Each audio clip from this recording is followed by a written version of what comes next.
Can you really sit here? You're not part of the family, just married in. My mother-in-law said mean things to me while we were having dinner at a fancy restaurant. She looked at me with a smirk and waved her hand. I felt so mad but tried to stay calm. Are you telling me to leave? I asked her. I was shaking with anger. Just as I was about to get up and leave, my mother-in-law stopped me. Hold on, if you're leaving early, who's going to pay the bill? Give me the money. She said it with a proud look on her face. I smiled back at her and said, why should I pay for someone I barely know? My name is Maya, and I'm 29 years old. I work in an office. My husband, Tyrell, is the same age as me, and we usually have a good time together. But there's one problem, my mother-in-law. She's always trying to control me and make me do things her way. My mother-in-law lives close by, so she often visits our house without being asked and keeps complaining about everything. She always has something to say about my cooking, saying it's not good enough for her son. She also criticizes how I keep the house, calling me a failure. Even though she knows I work during the day, she comes in the evening and mocks me for being at home. But she acts differently when my husband is around, so he doesn't believe me when I tell him about her behavior. He thinks she's fine because he hasn't seen her being mean to me. She seems normal at first, so my husband doesn't understand how bad it really is. Now things have gotten worse. She even has a key to our house that my husband gave her, and she uses it to come in whenever she wants, complaining about cleaning and cooking. She also talks badly about me to our neighbors. It's just one thing after another with her. I've been telling my husband for a while now that I want us to move far away from my in-laws, but he's been too busy with a big project at work to take me seriously. Then something good happened. My husband got a promotion. His project was a big success, so he got promoted and he'll be making more money now. Now that we're making more money, what do you think about starting a family? But if we're going to have kids, I want to live in a place that's good for them. There aren't many places for kids to play around here, and not many daycare centers. Don't you think it's time we moved? Finally, my husband agreed that we should move. I was happier about this than I was about his promotion, but that happiness didn't last long. The next day, my mother-in-law showed up at our house unannounced like usual. I was annoyed, thinking she was going to nag me again, but this time it was different. I want to celebrate my son's promotion by taking him to a fancy restaurant. It's really expensive, but the food is great, and everyone there is very nice, she said. That sounds nice. Good for you, I replied. You're still not very friendly, she said. Anyway, I want you to come with us. Please come. I'll see if I can, but it might not work out, I said. Don't say that. We want you to come, she insisted. Even though I said I might not be able to make it, my mother-in-law just smiled and left. She used to exclude me from things, but now she's inviting me and saying she'll wait. Something's up. When I asked my husband about it later, he said he had already agreed to go with her. She booked the restaurant for us, and I'm excited about it, he said. You're excited about this, right, Maya? My husband asked. Sorry, but I'm not really looking forward to it. I'm worried about how much it'll cost at such an expensive place. I don't want to go. Just tell them I'm busy and have fun without me, I replied. Why are you being so negative? Plus, it's not just us going. My brothers and their wives will be there too. It wouldn't be right if you didn't come and celebrate with the whole family, my husband said, eager for us to go to the fancy restaurant. He really wanted me to go, even though I didn't want to. He didn't seem to listen to me anymore. If he believes his mom more than me, I'll use the voice recorder I bought online to record her being mean to me. I thought to myself, she's probably going to be mean to me at the celebration too. I'll record her and show it to my husband. If he still takes her side, I'll think about divorcing him. Making that decision made me feel a bit better. But the day of meeting my mother-in-law at the restaurant felt really sad, and I couldn't stop sighing. I didn't know my husband's brothers well. I had only met them briefly at our wedding, and I barely remembered talking to their wives beyond saying hello. When we got to the restaurant, the waiter took us to a big room. My mother-in-law, One of my husband's brothers and his wife, and another brother and his wife were already there, sitting down. The fancy food was already on the table, and there was only one empty seat. My husband looked confused and wondered if there was a mistake. Did the waiter mess up? "I'll go check," he said and left the room. As soon as he left, everyone started eating. Then my mother-in-law stood up and looked at me with a mean expression. "There's no seat for you.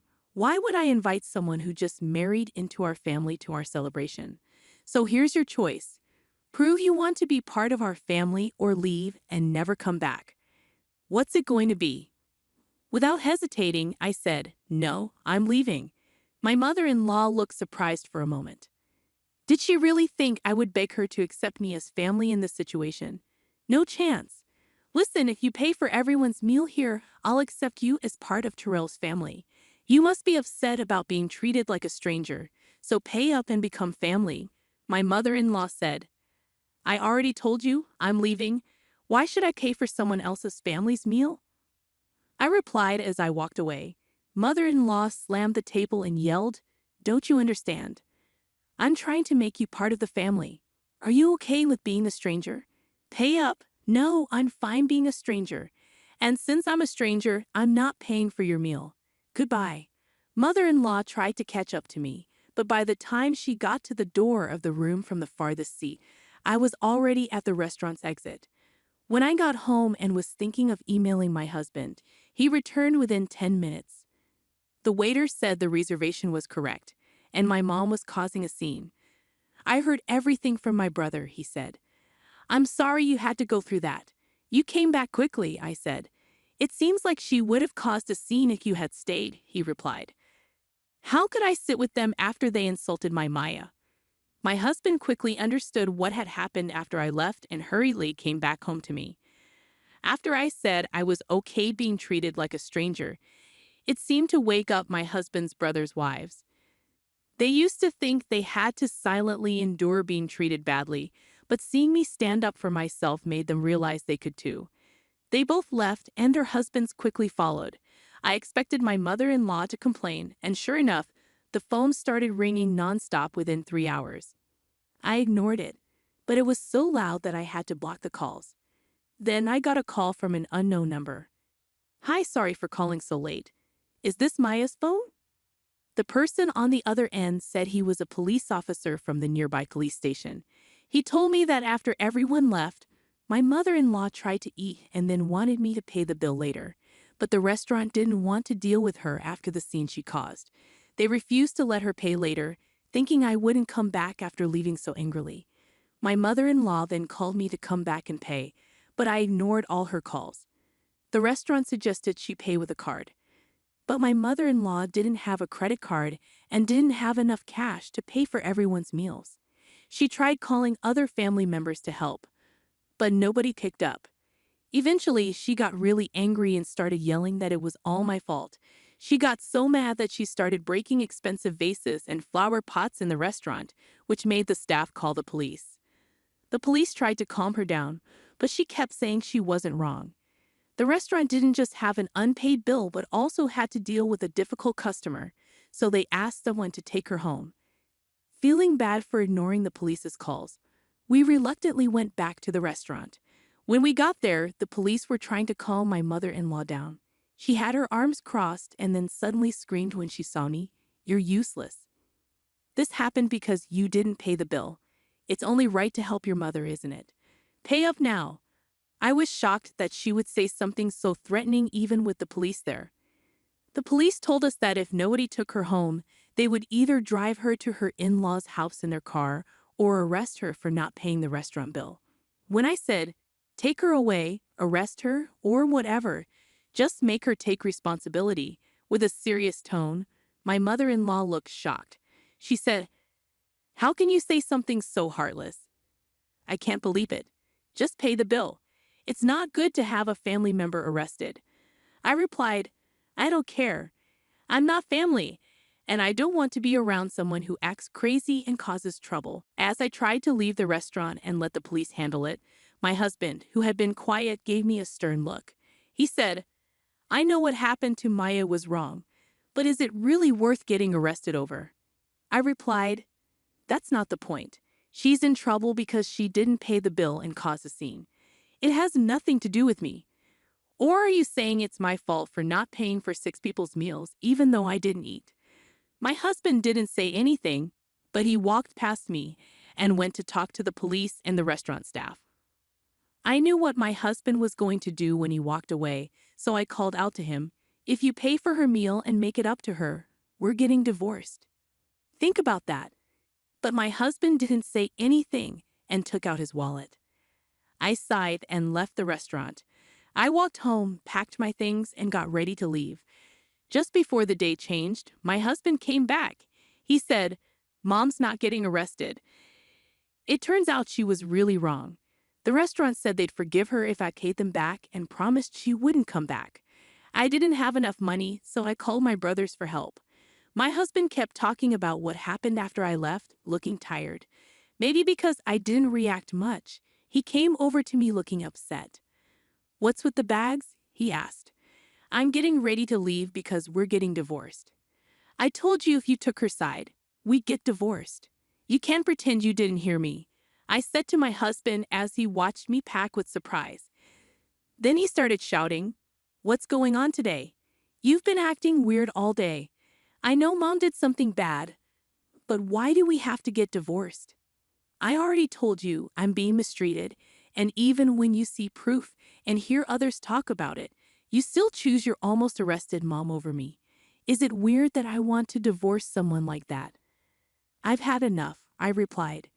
My husband kept talking, but I didn't really listen. I got ready to leave and also got the paperwork for the divorce. The next morning, I got the divorce papers and signed them right away. My husband didn't want to get divorced, but when I said I'd get a lawyer, he reluctantly signed. Then I submitted the papers. Finally, I could go back to being a stranger. Later, my husband moved out and went to live with his parents. He used to rely on me for most of the housework, so without me, the house became a mess. He didn't like the messy house and decided to cancel the apartment lease and go back to his parents' home. The older and younger brothers ended up doing the same. When my husband asked them for help with paying back the restaurant, they got into big fights with their wives. The wives said they shouldn't have to pay for something that wasn't their fault, but the brothers used their own money to help their mom without asking their wives. And they believed their mom's words that their wives were being unreasonable and might get them arrested. Seeing them disrespect me made their love for their wives fade away, and they were faced with divorce right then and there. They also went back to their parents' home, saying they didn't want to do housework. So in the end, my mother-in-law and the 3 childish brothers all went back to their parents' house.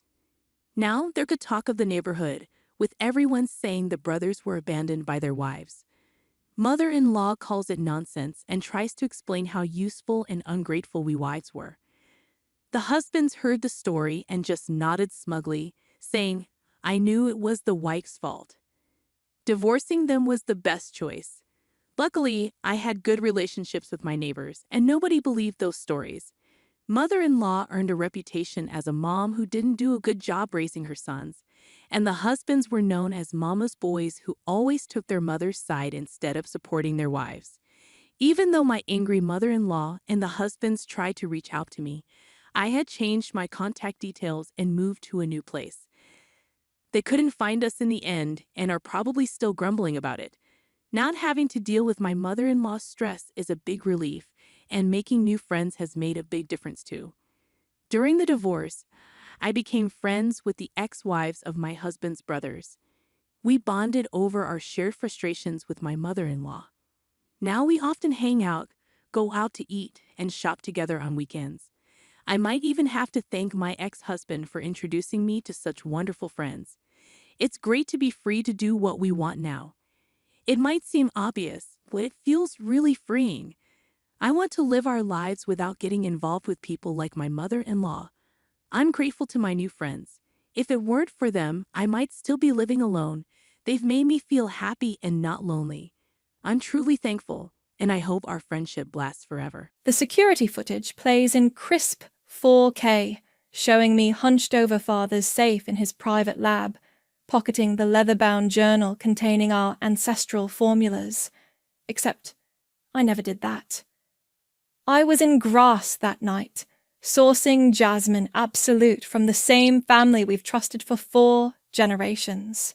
"This is impossible," I whisper, my fingertips pressed against the monitor's cold surface. The figure on screen has my exact posture, my signature messy bun, even the small birthmark visible on my neck. The timestamp reads 2:14 a.m. last Tuesday. "The evidence is quite clear, Sonia." Mother's voice could freeze champagne. She stands rigid in her Chanel suit, one manicured hand clutching her silk scarf. The synthetic vetiver wafting from it makes my nose twitch. Caden's new signature scent, as subtle as a sledgehammer. "Mother, please. You know I'd never—" "Enough." She won't meet my eyes. "The board has made their decision. You'll receive severance adequate for a fresh start, far from here. The Gibson name, however, stays with us."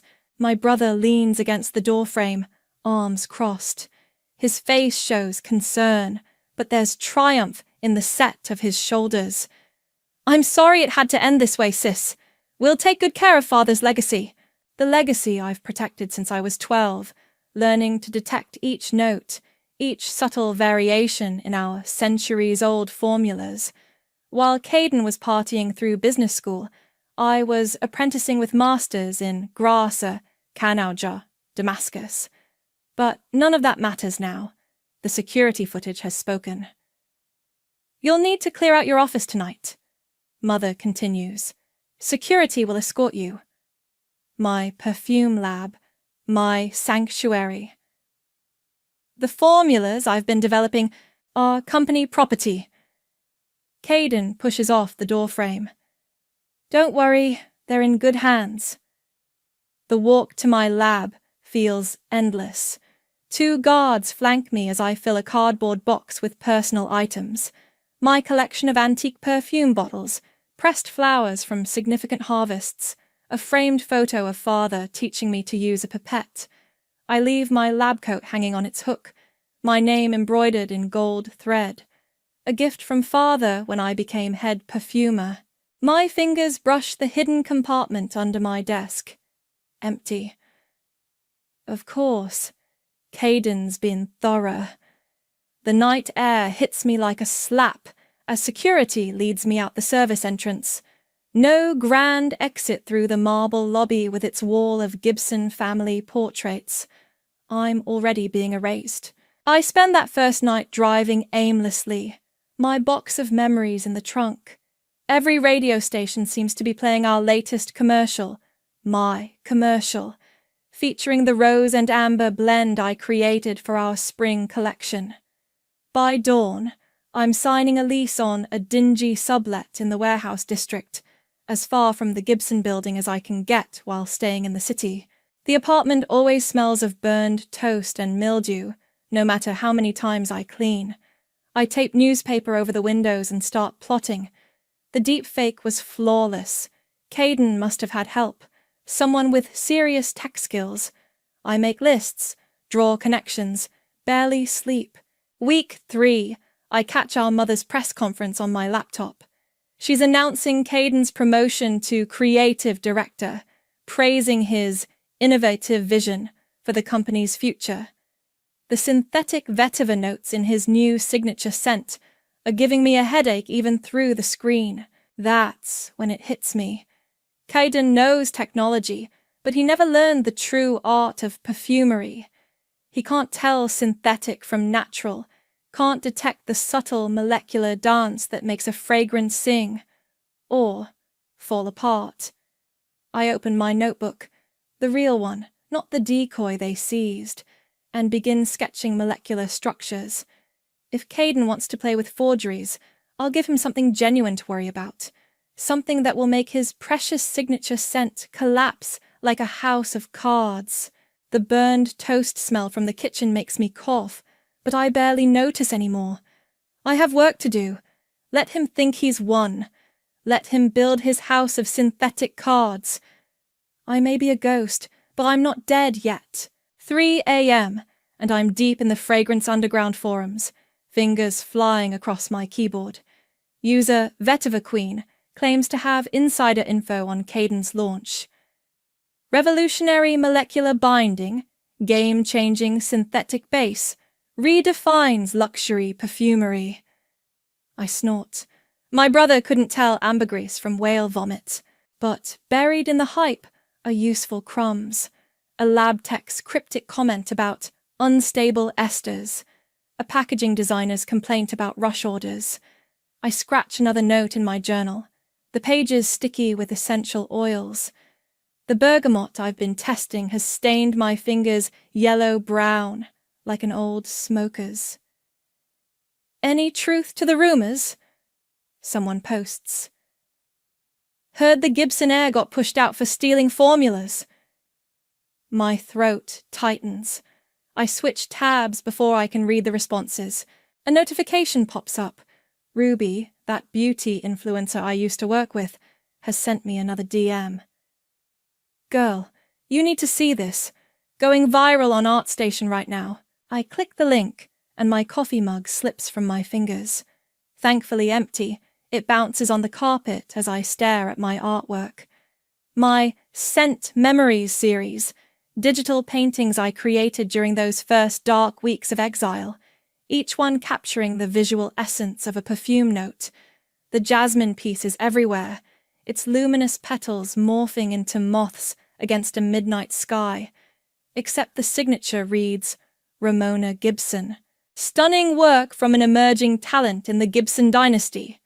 The caption declares, Ramona Gibson's Nocturnal Jasmine captures the intersection of art and olfactory experience. My cousin Ramona, who once asked me if sandalwood came from a beach, who's never created anything more artistic than an Instagram filter. I grab my phone, hands shaking. The jasmine piece has 50,000 likes already. The comments are gushing, revolutionary. Such depth. The future of fragrance visualization. The metallic taste of rage floods my mouth as I scroll through Ramona's social media. She's doing interviews, calling it her pandemic project, claiming inspiration from family heritage. There's even a photo of her in a paint-splattered smock, looking pensively at a tablet. You thieving little... I start typing a comment, then force myself to stop. I can't reveal myself. Not yet. Not when I'm so close to cracking Caden's formula. Back to the fragrance forums. A new post catches my eye. Someone claiming to be a Gibson lab assistant, complaining about impossible deadlines and molecular instability at room temperature. They're quickly shut down, probably legal threatening their NDA, but not before dropping one crucial detail. Base notes failing under UV exposure. I grab my notebook, adding this to my growing diagram. Yellow bergamot stains smear across the page as I sketch molecular structures. UV sensitivity means photoreactive compounds. Caden's trying to stabilize his synthetic base with...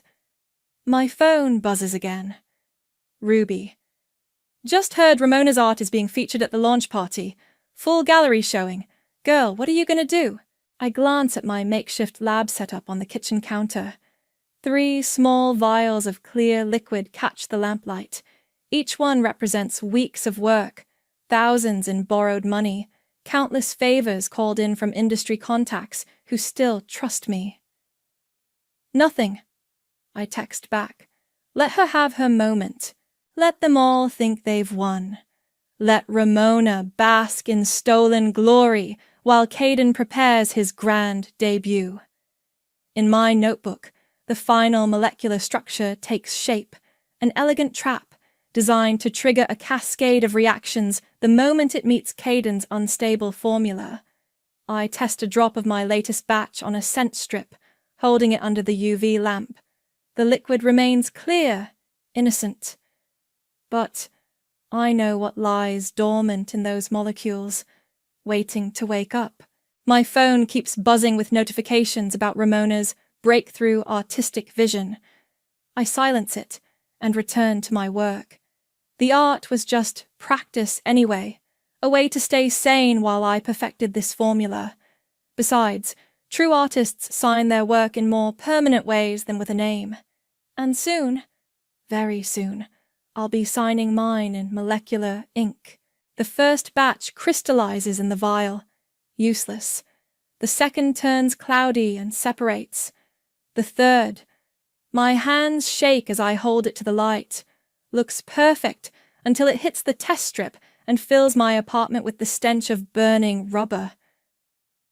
Come on, I mutter, adjusting the ratio of aldehydes. My kitchen counter has become a makeshift lab, lined with borrowed beakers and a hot plate I scored from a university surplus sale. The neighbours probably think I'm cooking meth. If they only knew. A drop of synthetic musk essence falls where it shouldn't. I curse, watching it eat through my notes. These materials don't come cheap, and my severance is running thin. But I'm close. I can feel it. The city sweats outside my window, summer heat pulling every possible odour from its pores, rotting garbage from the dumpsters below, hot asphalt softening in the sun, the metallic tang of an approaching storm. I breathe it all in, letting the urban decay inspire me. My phone vibrates. Another text from Darryl, the head chemist who used to work under me. Launch prep in full swing. K's formula still unstable, using masking agents to compensate. I smile. Caden always did try to brute force his way through problems. Any changes to the base? I text back. Same synthetic vetiver. Added some new fixatives. Not working great. Perfect. I've been calibrating my formula to target exactly that structure. My latest batch sits in a row of identical vials, catching the afternoon light. Clear as water, but far from innocent. I lift one, letting a single drop fall onto a test strip. The scent blooms, clean rain on hot concrete, ghost-like and barely there. But beneath that subtle top note lies a complex molecular structure, designed to interact with Caden's synthetic base in very specific ways. Time for the real test. I take the sample of his cologne that Darryl smuggled me and spritz it on a fresh strip. The synthetic vetiver hits like a sledgehammer, making my nose itch. Underneath, I detect the chemical signatures of his masking agents, desperately trying to hold the unstable mixture together. Holding my breath, I bring my strip near his. For a moment, nothing happens. Then, there. The synthetic vetiver note falters, turns sour. The masking agents collapse. What's left smells like spoiled milk and cheap air freshener. Holy shit, I whisper. It worked. Rain starts pattering against my window as I document the reaction. The scent of wet asphalt drifts up, mixing with my ghost note in a way that makes me shiver. I've done it. Created a formula that doesn't just mask Caden's signature scent. It destroys it. Turns it rancid. And the best part? The reaction takes just long enough that no one will connect it to my subtle rain scent. My phone buzzes again. Ruby this time. Launch party details confirmed. Gallery showing starts at 7. Main event at 9. You sure about this? I look at my row of vials, each one containing liquid revenge. Absolutely sure. The storm picks up outside, thunder rolling between buildings. I pack my formula into an atomizer, elegant and innocent-looking, the kind you'd expect to find in any upscale perfume gallery. My hands still smell like solvents, and there's a bitter taste coating my tongue from hours of testing. But I don't care. In my hands, I hold the power to unravel everything Caden built on lies. Let him preen and posture at his launch party. Let Ramona bask in her stolen glory. I uncap the atomizer one last time, letting a fine mist fill the air. Rain on concrete, a ghost's perfume. By tomorrow night, it will be everywhere. An invisible catalyst turning my brother's precious formula into something no one would want to wear. Lightning flashes, illuminating my reflection in the window. For a moment, I see myself as I used to be. The Gibson air, the nose, the artist. Then darkness returns, and I'm just a shadow again. But that's okay. After all, what better way to haunt someone than as a ghost? These are gorgeous, Ruby says, running her fingers over the velvet pouches. Each one cradles a crystal vial of my ghost scent, nestled in white tea leaves. Very mysterious, very exclusive. We're in her studio apartment, all clean lines and ring lights. The scent of ozone from her air purifier mingles with the white tea, creating exactly the atmosphere I want. Remember, I tell her, they're samples from an anonymous artisan perfumer, no connection to me or the launch. She nods, already staging the pouches for her unboxing video. Trust me, my followers live for this kind of thing. Mysterious luxury drops. Secret perfume artists. They'll lose their minds. I watch her work, remembering when I used to coordinate influencer campaigns from the other side. Now I'm the ghost in the machine, using Ruby's 500,000 followers to seed the city with my chemical trap. My phone buzzes. Another DM about Ramona's art. The Jasmine piece has spawned dozens of articles about the intersection of scent and visual art. There she is on Instagram, laughing in a sunlit studio, surrounded by tablets and brushes she probably doesn't know how to use. The creative process is so organic, she tells her interviewer. I just close my eyes and let the fragrance memories flow through me. Her laugh sounds like dried flowers crumbling. I switch apps before I crack my screen from gripping too hard, but my inbox is no better. Dozens of messages from galleries and collectors, all wanting to commission work from Ramona Gibson, the revolutionary scent artist. Ruby glances over. You okay? Your face just went murder mode. Fine. I pull up my digital art program. Just thinking about new pieces. Wait, you're still creating? Even after? Under different names. I show her my latest works, posted across various accounts. A series on industrial decay, urban landscapes dissolving into abstract scent molecules, each one tagged with a different pseudonym, scattered like breadcrumbs. Damn, Ruby whispers. These are even better than the ones she stole. My stylus moves across the tablet, sketching a new piece. Dried lavender shattering into dust, each particle catching light like broken glass. I'll post it tonight under the name Night Blooming Artist. Okay, first batch of videos goes live tomorrow morning, Ruby says, packing the velvet pouches into her signature black boxes. I've got other influencers lined up to receive mysterious samples throughout the week. By launch night, everyone who matters will be wearing your ghost scent. I nod, adding shadows to my lavender piece. The bitterness of creating art I can't claim has crystallized into something sharp and focused. Each new piece is better than the last, fueled by an anger so pure it feels like clarity. My phone buzzes again. A prestigious digital art magazine wants to interview Ramona about her unique perspective on olfactory visualization.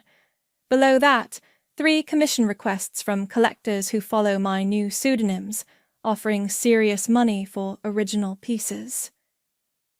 You know, Ruby says carefully, you could build something new. These pieces, under your own name, not yet. I save the lavender artwork and start another.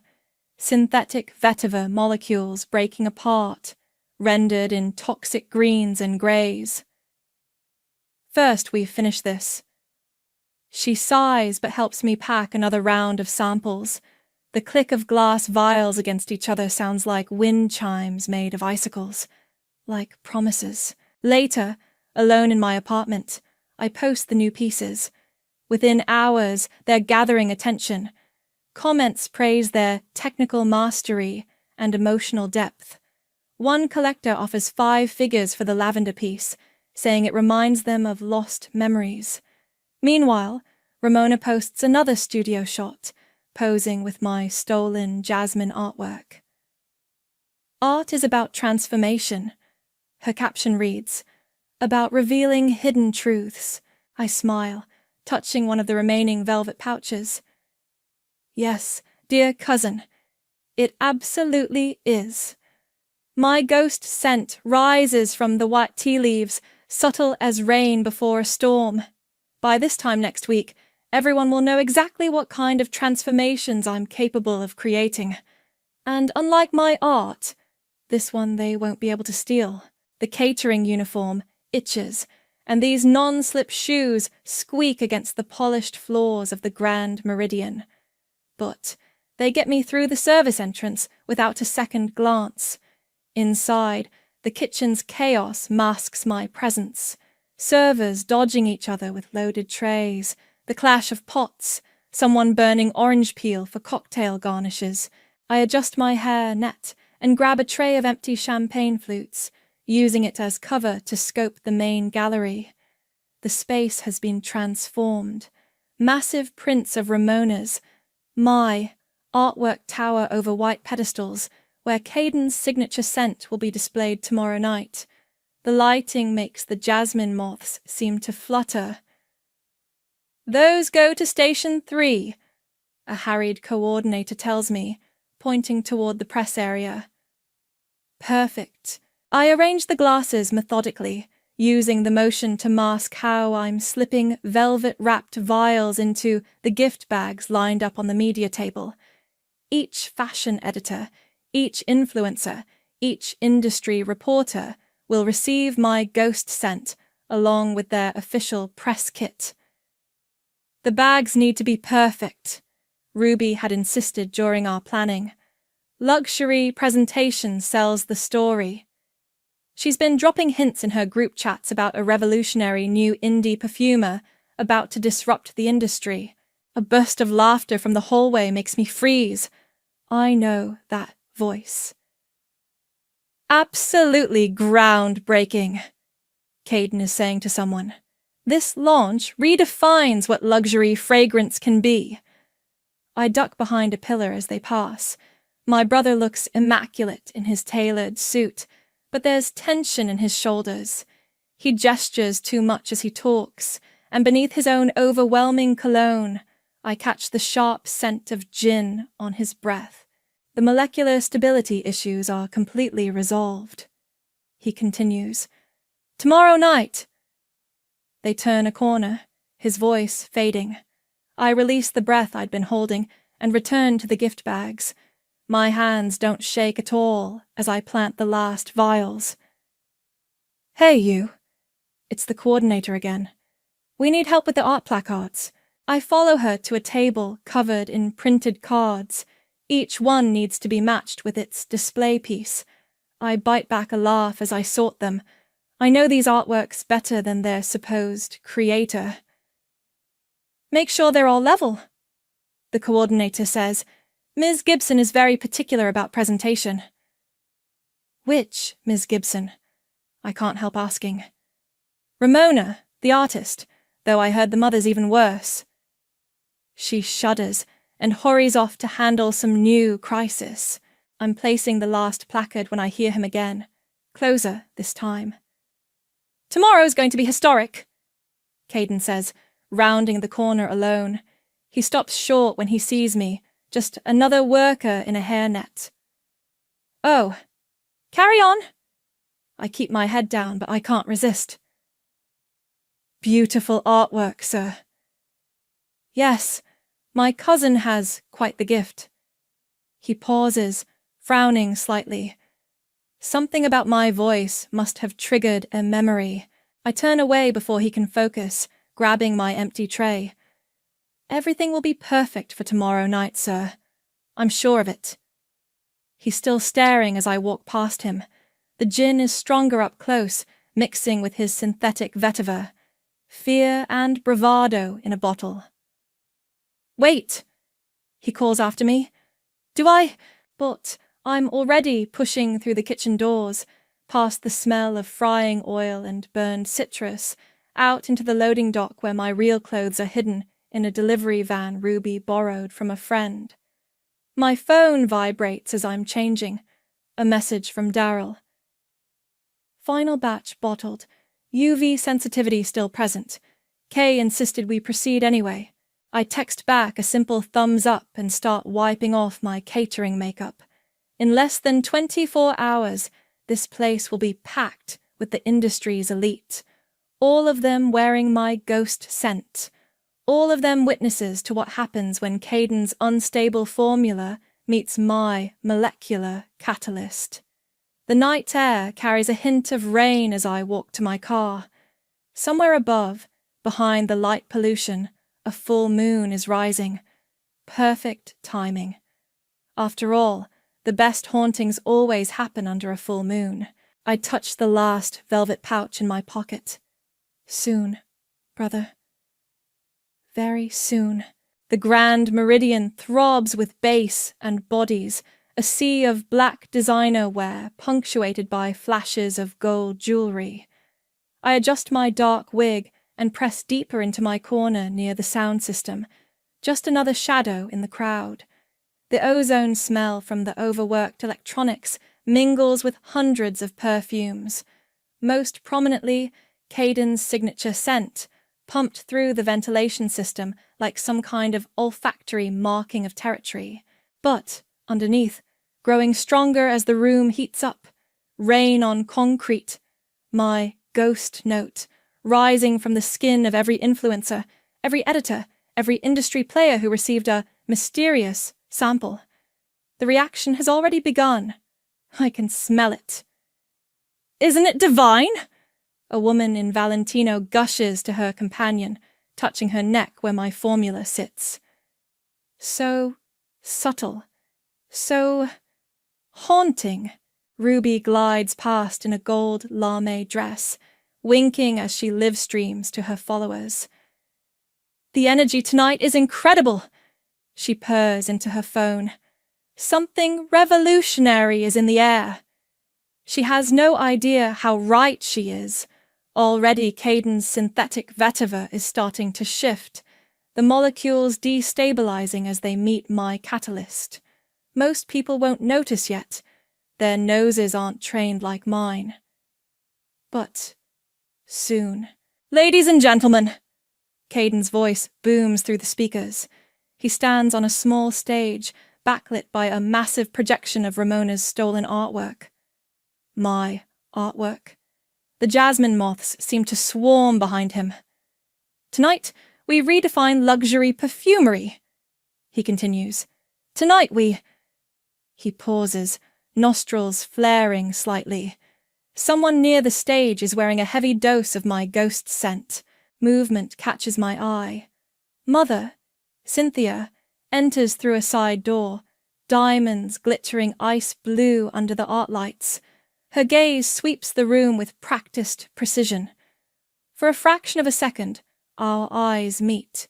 She doesn't react, but her fingers tighten on her clutch. The future of fragrance, Caden recovers, is about innovation, about pushing boundaries. The air grows thicker as more bodies pack the space. Sweat activates the chemical reaction, accelerating it. A fashion blogger near me wrinkles her nose, touching her throat where Caden's cologne has started to turn. What's that smell? Someone whispers. Like spoiled milk? Ramona works the crowd in a painted silk dress, taking credit for my art with practiced ease. The creative process is so intuitive, she tells a cluster of admirers. Each piece flows from pure inspiration. I create a new piece in my mind as I watch her, a woman made of stolen light, dissolving into shadows. I'll post it tonight under my latest pseudonym. The room gets warmer, the reaction spreads. More people are noticing now, exchanging confused looks as Caden's signature scent curdles on their skin. His voice takes on a slight edge as he continues his speech, though only someone who knows him would hear the panic creeping in.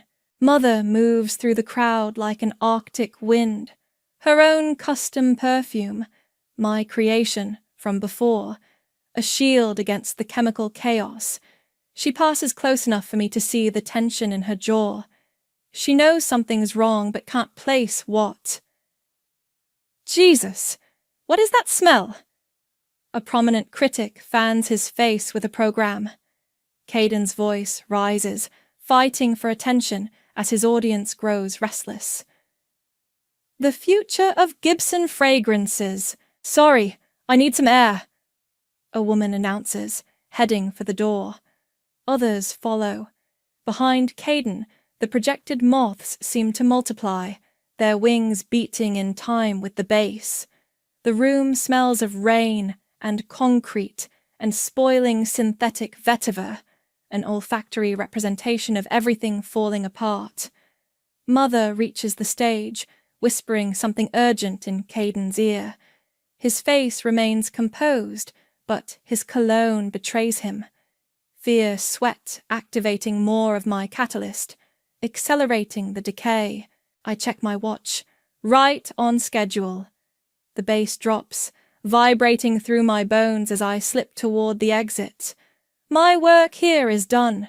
Let them search for answers in the ventilation system, in the champagne, in each other's perfumes. They won't find anything but ghost traces of rain. Behind me, Caden's voice cracks mid-sentence as the full wave of chemical reaction hits. I smile, tasting ozone and victory on my tongue. The reaction hits critical mass like a wave of invisible smoke. One moment, Caden's still desperately pitching his revolutionary fragrance.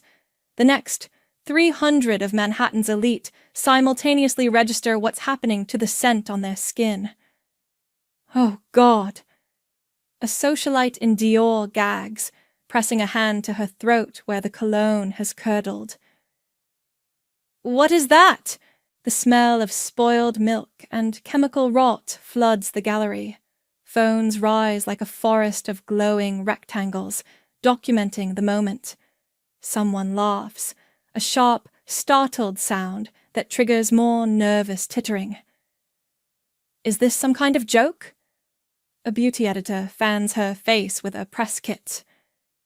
It smells like something died in her. I press my back against a pillar, every sense heightened by adrenaline. The rubbery squeak of designer shoes on polished floor as people back away from each other. The wet pop of champagne bottles being opened in a futile attempt to mask the stench. The acrid note of collective panic rising beneath expensive deodorant. Caden stands frozen on stage, his practiced smile cracking at the edges. Under the harsh spots, sweat beads on his forehead, activating more of his cologne, making it worse. The massive screen behind him still projects my stolen artwork, jasmine moths now seeming to flee the scene. What's happening? Ramona's voice rises above the murmurs. She clutches her painted silk dress to her nose. Caden, what's wrong with the perfume? Mother moves like a shark through the crowd, whispering urgent instructions to staff. But it's too late. The reaction is chemical, molecular, impossible to stop. My ghost note hangs in the air beneath the rot. Clean rain before a storm. My dress is ruined! Someone shrieks. This stuff is turning rancid! More phones appear. Live streams start rolling. I catch fragments of influencer commentary. Biggest launch disaster since... literally decomposing on our skin. Gibson reputation in free fall. Caden grabs the microphone again. Ladies and gentlemen, please remain calm. We're experiencing a minor technical... Technical? A prominent critic laughs harshly. This is chemical warfare. My dry cleaning bill. The ventilation system kicks into high gear, but it only spreads the corrupted scent faster. People stream toward the exits, leaving half-full champagne glasses in their wake. One tips over near my feet, the liquid soaking into my shoes with a sound like distant laughter. This is sabotage, Caden announces, his voice cracking. Someone has deliberately, but nobody's listening anymore. The room's attention has fractured into hundreds of individual dramas, socialites calling their drivers, journalists dictating notes, influencers going live with increasingly dramatic reactions. Through it all, my ghost note persists, subtle, clean, a counterpoint to the chaos. Those wearing it find their skin untouched by the decay. I watch Ruby discreetly point this out to key industry players, setting up tomorrow's Whisper campaign. Mother finally reaches Caden, her diamonds flashing as she grips his arm. Even from here, I can read her lips. Shut it down. Now. Behind them, the projection flickers. For a moment, the moths seem to swarm around Caden's head like a crown of thorns. His face is the color of spoiled cream under the lights, all pretense of control evaporated. My eyes are burning, someone complains. Is this even legal? The gallery lights snap to full brightness, killing the atmosphere. Staff hurry to open windows despite the summer heat. The smell of hot asphalt drifts up from the street, mixing with the chemical disaster in a way that makes my nose tingle. Caden stumbles off stage, Mother steering him toward a service exit, but not before I catch the raw fear in his eyes. He knows. Maybe not exactly what happened or who did it, but he knows this isn't a technical glitch. This is revenge. I slip out with the crowd, letting their momentum carry me through the ornate doors. Behind me, the Gibson Empire's future evaporates like synthetic vetiver in summer heat. My shoes leave champagne footprints on the marble floor. Temporary ghosts, already fading, but the scent of rain lingers, promising storms to come. Dawn breaks over the city as I refresh my phone, watching the Gibson Empire crumble in real time. Perfumegate trends alongside clips of socialites gagging, their designer dresses stained with Caden's corrupted cologne. Beauty editors are already publishing think pieces, The Death of Synthetic Luxury, and Who is the Ghost Perfumer? Ruby's done her job perfectly. Her viral video breaks down the disaster, casually mentioning the hauntingly beautiful rain scent that somehow survived the chemical catastrophe. The comments explode with demands to know more. Your ghost is haunting all the right people, she texts. 3 major houses already DMing me about the anonymous artisan. I stop at a coffee cart, ordering something strong and sweet. The vendor's radio plays a morning show segment about the launch.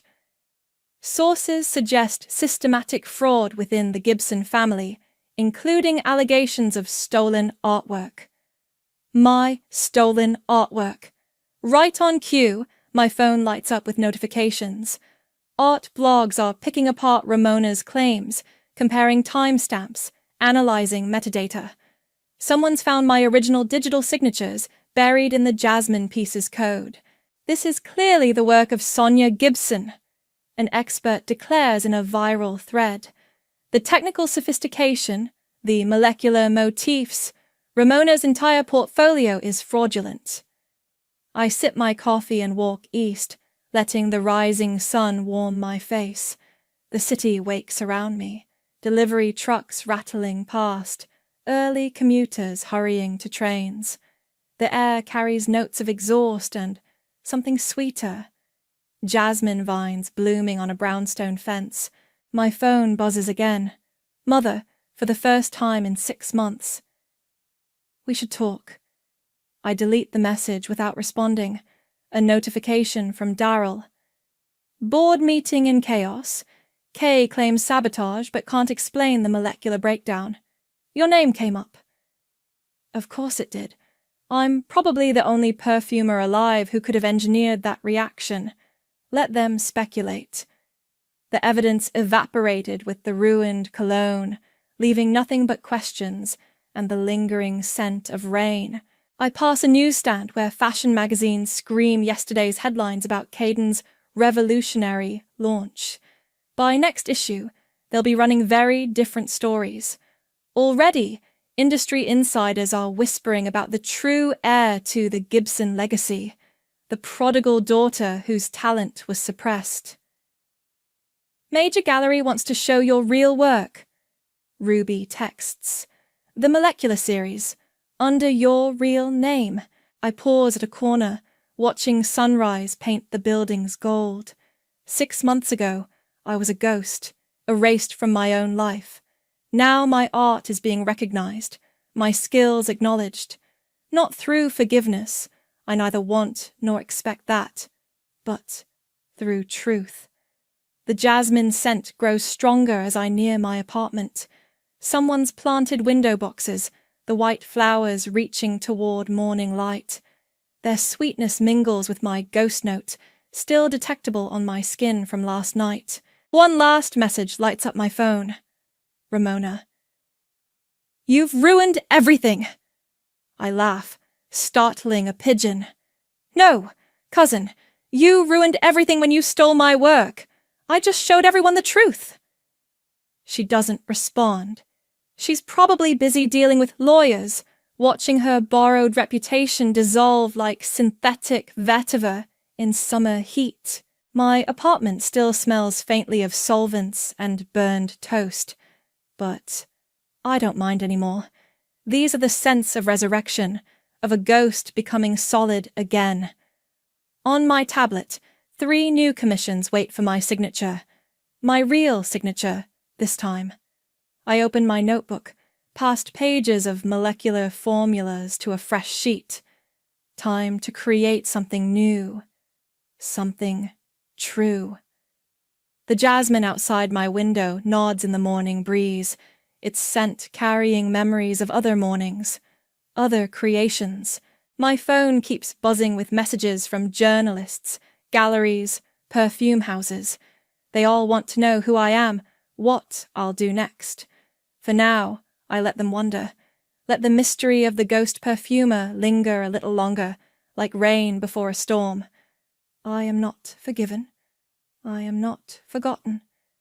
I am simply finally seen.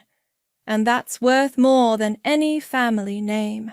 The shrill ring of my phone pierced the quiet of our bedroom, startling me awake. I fumbled for it in the dark, my heart racing as I saw Evan's name on the screen. He never called this late. "Evan, what's wrong?" I asked, my voice thick with sleep. Silence greeted me, then a muffled sound. Was he crying? "Laura, I can't do this anymore," he finally said, his words slurred. "I've met someone else." The world tilted beneath me. I gripped the phone tighter, willing myself to have misheard. "What are you talking about? Where are you?" "I'm sorry, Laura. I should have told you sooner. I've been seeing her for months." My stomach lurched. "Months? Who is she?" "It doesn't matter. I'm leaving you. I'll be by tomorrow to get my things." The line went dead. I sat there frozen as the reality of what just happened crashed over me in waves. Hours later, I was still sitting on the edge of the bed when sunlight began to filter through the curtains. The chirping of birds outside felt like a cruel joke. How could the world go on as if nothing had changed? A knock at the door jolted me from my daze. I stumbled downstairs, hoping against hope that it was all a bad dream and Evan would be there, ready to apologize for a drunken mistake. Instead, I found Anna on my doorstep, concern etched across her face. "Laura, you look awful. What happened?" I crumpled into her arms, finally letting the tears flow. Between sobs, I managed to choke out, "Evan, he's leaving me. He's been cheating." Anna guided me to the couch, her arm around my shoulders. "Oh, honey, I'm so sorry. When did you find out? Last night. He called. He was drunk, said he'd be here today to get his things. Anna's eyes flashed with anger. That coward. He didn't even have the decency to tell you face to face. I shook my head, feeling hollow. I don't understand. We were trying for a baby. Everything seemed fine. Men, Anna spat. They can be real bastards sometimes. You deserve so much better, Laura. A car door slammed outside. My heart leapt to my throat as I saw Evan's SUV in the driveway. I can't face him, I whispered, panic rising. Anna, please. She squeezed my hand. I've got this. You go upstairs. I'll deal with him. I retreated to the bedroom, my sanctuary now tainted by last night's phone call. I could hear muffled voices downstairs, Anna's sharp and angry, Evan's low and defensive. Footsteps on the stairs. My breath caught as the door opened, revealing Evan. He looked terrible, unshaven, bloodshot eyes reeking of alcohol. Laura, he began, his voice rough. I'm sorry. I never meant for this to happen. Anger flared within me, burning away the numbness. Never meant for what to happen, Evan? For me to find out? How long have you been lying to me? He flinched. It's complicated. You wouldn't understand. Try me, I challenged, rising to face him. Explain how you could do this to us, to our marriage. Evan's face hardened. There is no us anymore, Laura. I'm in love with someone else. I'm moving out today. The finality in his voice was like a physical blow. I watched in stunned silence as he began throwing clothes into a suitcase. What about our plans? I asked, my voice barely above a whisper. The family we wanted to build? He paused, not meeting my eyes. Sometimes things don't work out the way we planned. You'll be better off without me. As he zipped up the suitcase, a wave of desperation washed over me. Evan, please, we can work this out. We can go to counseling. Take some time. He shook his head. It's too late for that. I'm sorry, Laura. I really am. With that, he was gone, leaving me alone with the shattered remains of the life we'd built together. I sank to the floor, surrounded by the echoes of broken promises and unanswered questions. Downstairs, I heard the front door close, followed by the roar of Evan's engine fading into the distance. Anna's soft footsteps approached, and I felt her arms wrap around me. It's going to be okay, she murmured. You're strong, Laura. You'll get through this. But as I sat there, my world crumbling around me, I wondered how I could possibly pick up the pieces of my shattered heart. The divorce papers lay on the coffee table, a stark reminder of how quickly life can change. I stared at them, my hand shaking as I reached for the pen. This wasn't how it was supposed to be. We were meant to grow old together, raise children, build a life. Now, all those dreams were crumbling before my eyes. A knock at the door startled me. Anna poked her head in, her eyes full of concern. How are you holding up, sweetie? I tried to smile, but it felt more like a grimace. I'm fine, just processing. She sat beside me, wrapping an arm around my shoulders. You don't have to be strong all the time, Laura. It's okay to fall apart sometimes. The dam broke. Tears streamed down my face as I leaned into her embrace. I don't understand, Anna. Was I not enough? Did I do something wrong? No, honey. This is all on Evan. He's the one who broke his vows, not you. As if summoned by his name, my phone buzzed with a text from Evan. We need to talk. Can I come over? I showed Anna the message, my stomach churning. She frowned. You don't owe him anything, Laura, but if you want to hear him out, I'll stay with you. Taking a deep breath, I typed a reply. Fine. Be here in an hour. The next 60 minutes crawled by. I paced the living room, rehearsing what I'd say, trying to steel myself against whatever excuses or manipulations Evan might throw my way. When the doorbell rang, my heart leapt into my throat. Anna squeezed my hand before I went to answer it. Evan stood on the porch, looking more put together than the last time I'd seen him. The familiar scent of his cologne hit me. Bringing a rush of memories, I quickly pushed aside. Laura, he said, his voice soft, thank you for seeing me. I stepped back, letting him in, but maintaining my distance. What do you want, Evan? He glanced at Anna, then back to me. Can we talk privately? Anything you have to say, you can say in front of Anna, I replied, crossing my arms. Evan sighed. Fine. Look, I've been doing a lot of thinking. I made a terrible mistake. I want to come home to work things out. The words I'd longed to hear just days ago now rang hollow. And what about her, the woman you've been seeing? He had the decency to look ashamed. It's over. It was never serious. You're the one I want to be with, Laura. We can start over, maybe even try for that baby we always wanted. I felt the room spin. How dare he dangle our dream in front of me like this? Anna must have sensed my distress because she stepped forward, her voice sharp. That's low, Evan. You can't just waltz back in here and expect everything to be forgiven. Evan's face hardened. This doesn't concern you, Anna. It's between me and my wife. Ex-wife, I corrected, finding my voice. You made your choice, Evan. You don't get to change your mind now that your affair didn't work out. He reached for my hand, but I pulled away. Please, Laura, I love you. We can get past this. For a moment, I wavered. The thought of reconciliation, of salvaging our marriage was tempting. But then I remembered the pain, the betrayal, the sleepless nights wondering what I'd done wrong. No, I said, my voice stronger than I felt. We can't. I deserve better than this, Evan. Better than you. His face clouded with anger. You'll regret this, Laura. You're not getting any younger. Who else would want you?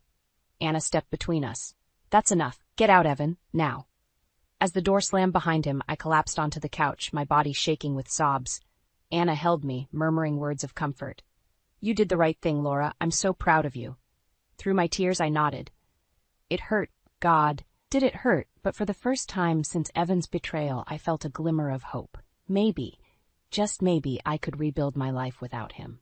As night fell, I sat alone by the window, watching the stars emerge.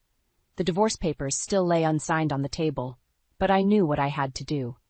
Tomorrow, I'd take the first step towards my new future, whatever that might hold. The doorbell rang, its cheerful chime a stark contrast to the dread pooling in my stomach. I knew who it was before I even opened the door. Claudia, my soon-to-be ex-mother-in-law, stood on the porch, her lips pressed into a thin line. Laura, she said, her voice dripping with false sweetness. We need to talk. I hesitated, then stepped aside to let her in. As she brushed past me, the scent of her expensive perfume filled the air, bringing back memories of tense family dinners and veiled criticisms. Claudia settled herself on the couch, eyeing the living room with barely concealed disdain. I hear you're going through with this ridiculous divorce. It's not ridiculous, Claudia, I said, fighting to keep my voice steady. Evan made his choice. She waved her hand dismissively. Men stray, Laura. It's what they do. A good wife learns to look the other way. I felt my cheeks flush with anger. I deserve better than that. I deserve faithfulness and respect. Claudia's eyes narrowed. What you deserve is irrelevant. What matters is family. And you, my dear, have failed spectacularly at that. Her words hit me like a physical blow. I knew what was coming next, but it didn't make it any easier to hear. How long have you and Evan been trying for a baby? She continued, her voice sharp. 5 years, and not so much as a false positive. It's no wonder he looked elsewhere. Tears pricked at my eyes, but I refused to let them fall. That's not fair. We both wanted children. It wasn't just my... Oh, please, Claudia interrupted. We both know Evan is perfectly capable. The problem lies with you. I took a deep breath, trying to center myself. Infertility is complex, Claudia. It's not always about blame. She stood pacing the room like a caged tiger. Blame? Who's talking about blame? I'm talking about responsibility. Your responsibility to this family, to give Evan the children he deserves. The children he deserves, I repeated, incredulous. What about what I deserve? A faithful husband, a supportive family? Claudia whirled on me, her eyes flashing. You ungrateful little... She caught herself, smoothing her expression into one of concern. Laura, dear, I'm only thinking of your best interests. You're not getting any younger. Who else would want you? The echo of Evan's words from the other day sent a chill down my spine. I don't need anyone to want me, Claudia. I want myself. I choose myself. She laughed, a cold, brittle sound. Don't be naive. You'll die alone, surrounded by cats, while Evan moves on and has the family he's always wanted. Something inside me snapped. Years of pent-up frustration and hurt came pouring out. Get out, I said, my voice low and dangerous. Get out of my house right now. Claudia blinked, taken aback by my sudden ferocity. Now, Laura. No, I cut her off. I'm done listening to you. I'm done letting you make me feel small and inadequate. Evan's affair is not my fault. Our fertility struggles are not my fault. The only thing I'm guilty of is staying in this toxic situation for far too long. I strode to the front door, throwing it open. Leave, Claudia, and don't come back. For a moment, she stood there, shock written across her face. Then her features hardened. You'll regret this, Laura. When you're all alone, with nothing and no one, you'll wish you'd listened to me. As she stormed out, I slammed the door behind her, my whole body shaking. I leaned against it, sliding down to the floor as sobs racked my body. Minutes or hours later, I couldn't tell. I heard a key in the lock. Anna's worried face appeared as the door opened. "Laura, oh honey?" She knelt beside me, pulling me into a hug. "What happened?" Through hiccuping sobs, I recounted Claudia's visit. Anna's face grew stormy as I spoke. "That witch," she muttered. "Laura, look at me." She tilted my chin up, her eyes fierce. "You are strong, you are worthy, and you are not alone. We're going to get through this together, okay?" I nodded, clinging to her words like a lifeline. As the sun set outside, casting long shadows across the living room, I made a silent vow to myself. No more letting others define my worth. It was time to reclaim my life on my own terms. The law office of Jameson and Associates loomed before me, its glass facade reflecting the morning sun. I took a deep breath, smoothing my blouse and straightening my shoulders. This was it, the first step towards reclaiming my life. Anna squeezed my hand. "You've got this, Laura. I'll be right here when you're done." I nodded, grateful for her unwavering support. As I pushed through the revolving doors, I felt a strange mix of terror and exhilaration. For the first time in years, I was taking control of my destiny. "Laura Thompson?" A smartly dressed woman approached me. "I'm Melissa Jameson. Please come this way." She led me to a sleek conference room, gesturing for me to take a seat. "Before we begin, I want you to know that everything you say here is confidential. I'm here to protect your interests, Laura." I nodded, my mouth suddenly dry. "Thank you. I'm not sure where to start." Melissa's eyes softened. "Why don't you tell me about your marriage? When did things start to go wrong?" For the next hour, I poured out my heart. The years of trying for a baby, the growing distance between Evan and me, the devastating revelation of his affair. Melissa listened intently, taking notes and occasionally asking for clarification. "Laura," she said finally, her tone serious, "based on what you've told me, I believe we have a strong case for divorce. However, there's something else we need to discuss." My heart raced. "What is it?" She slid a folder across the table. "Our investigators have uncovered some concerning financial activity in your joint accounts." With trembling hands, I opened the folder. Page after page of bank statements, transfers to unknown accounts, large withdrawals. My head spun as I tried to make sense of it all. "What does this mean?" I whispered. Melissa leaned forward. "It appears that Evan has been systematically moving money out of your shared accounts for months, possibly years." The room tilted. I gripped the edge of the table, fighting waves of nausea. How much?" "We're still calculating the total, but it's substantial. Hundreds of thousands, at least." A hysterical laugh bubbled up in my throat. "But that's impossible. We don't have that kind of money." Melissa's expression was grim. "I'm afraid you did, Laura. The question now is, where did it go?" As the implications sank in, a cold fury replaced my shock. All those years of scrimping and saving, putting off vacations, delaying home repairs, while Evan was secretly siphoning away our future. "What do we do now?" I asked, my voice barely above a whisper. "We fight," Melissa said firmly. "We'll file for divorce immediately and petition for a full financial disclosure. If Evan has hidden assets, we'll find them." I nodded, a strange calm settling over me. "Do it. I want everything he took from me." As I left the office, my mind reeled with everything I'd learned. Anna took one look at my face and pulled me into a fierce hug. "What happened in there?" she asked. I pulled back, meeting her concerned gaze. "Evan's been stealing from me, Anna, for years. Everything we worked for, it's gone." Her eyes widened in shock, then narrowed with anger. "That bastard. Laura, I'm so sorry." I shook my head, a newfound determination coursing through me. "Don't be. This changes everything. I'm not just fighting for my freedom anymore. I'm fighting for justice."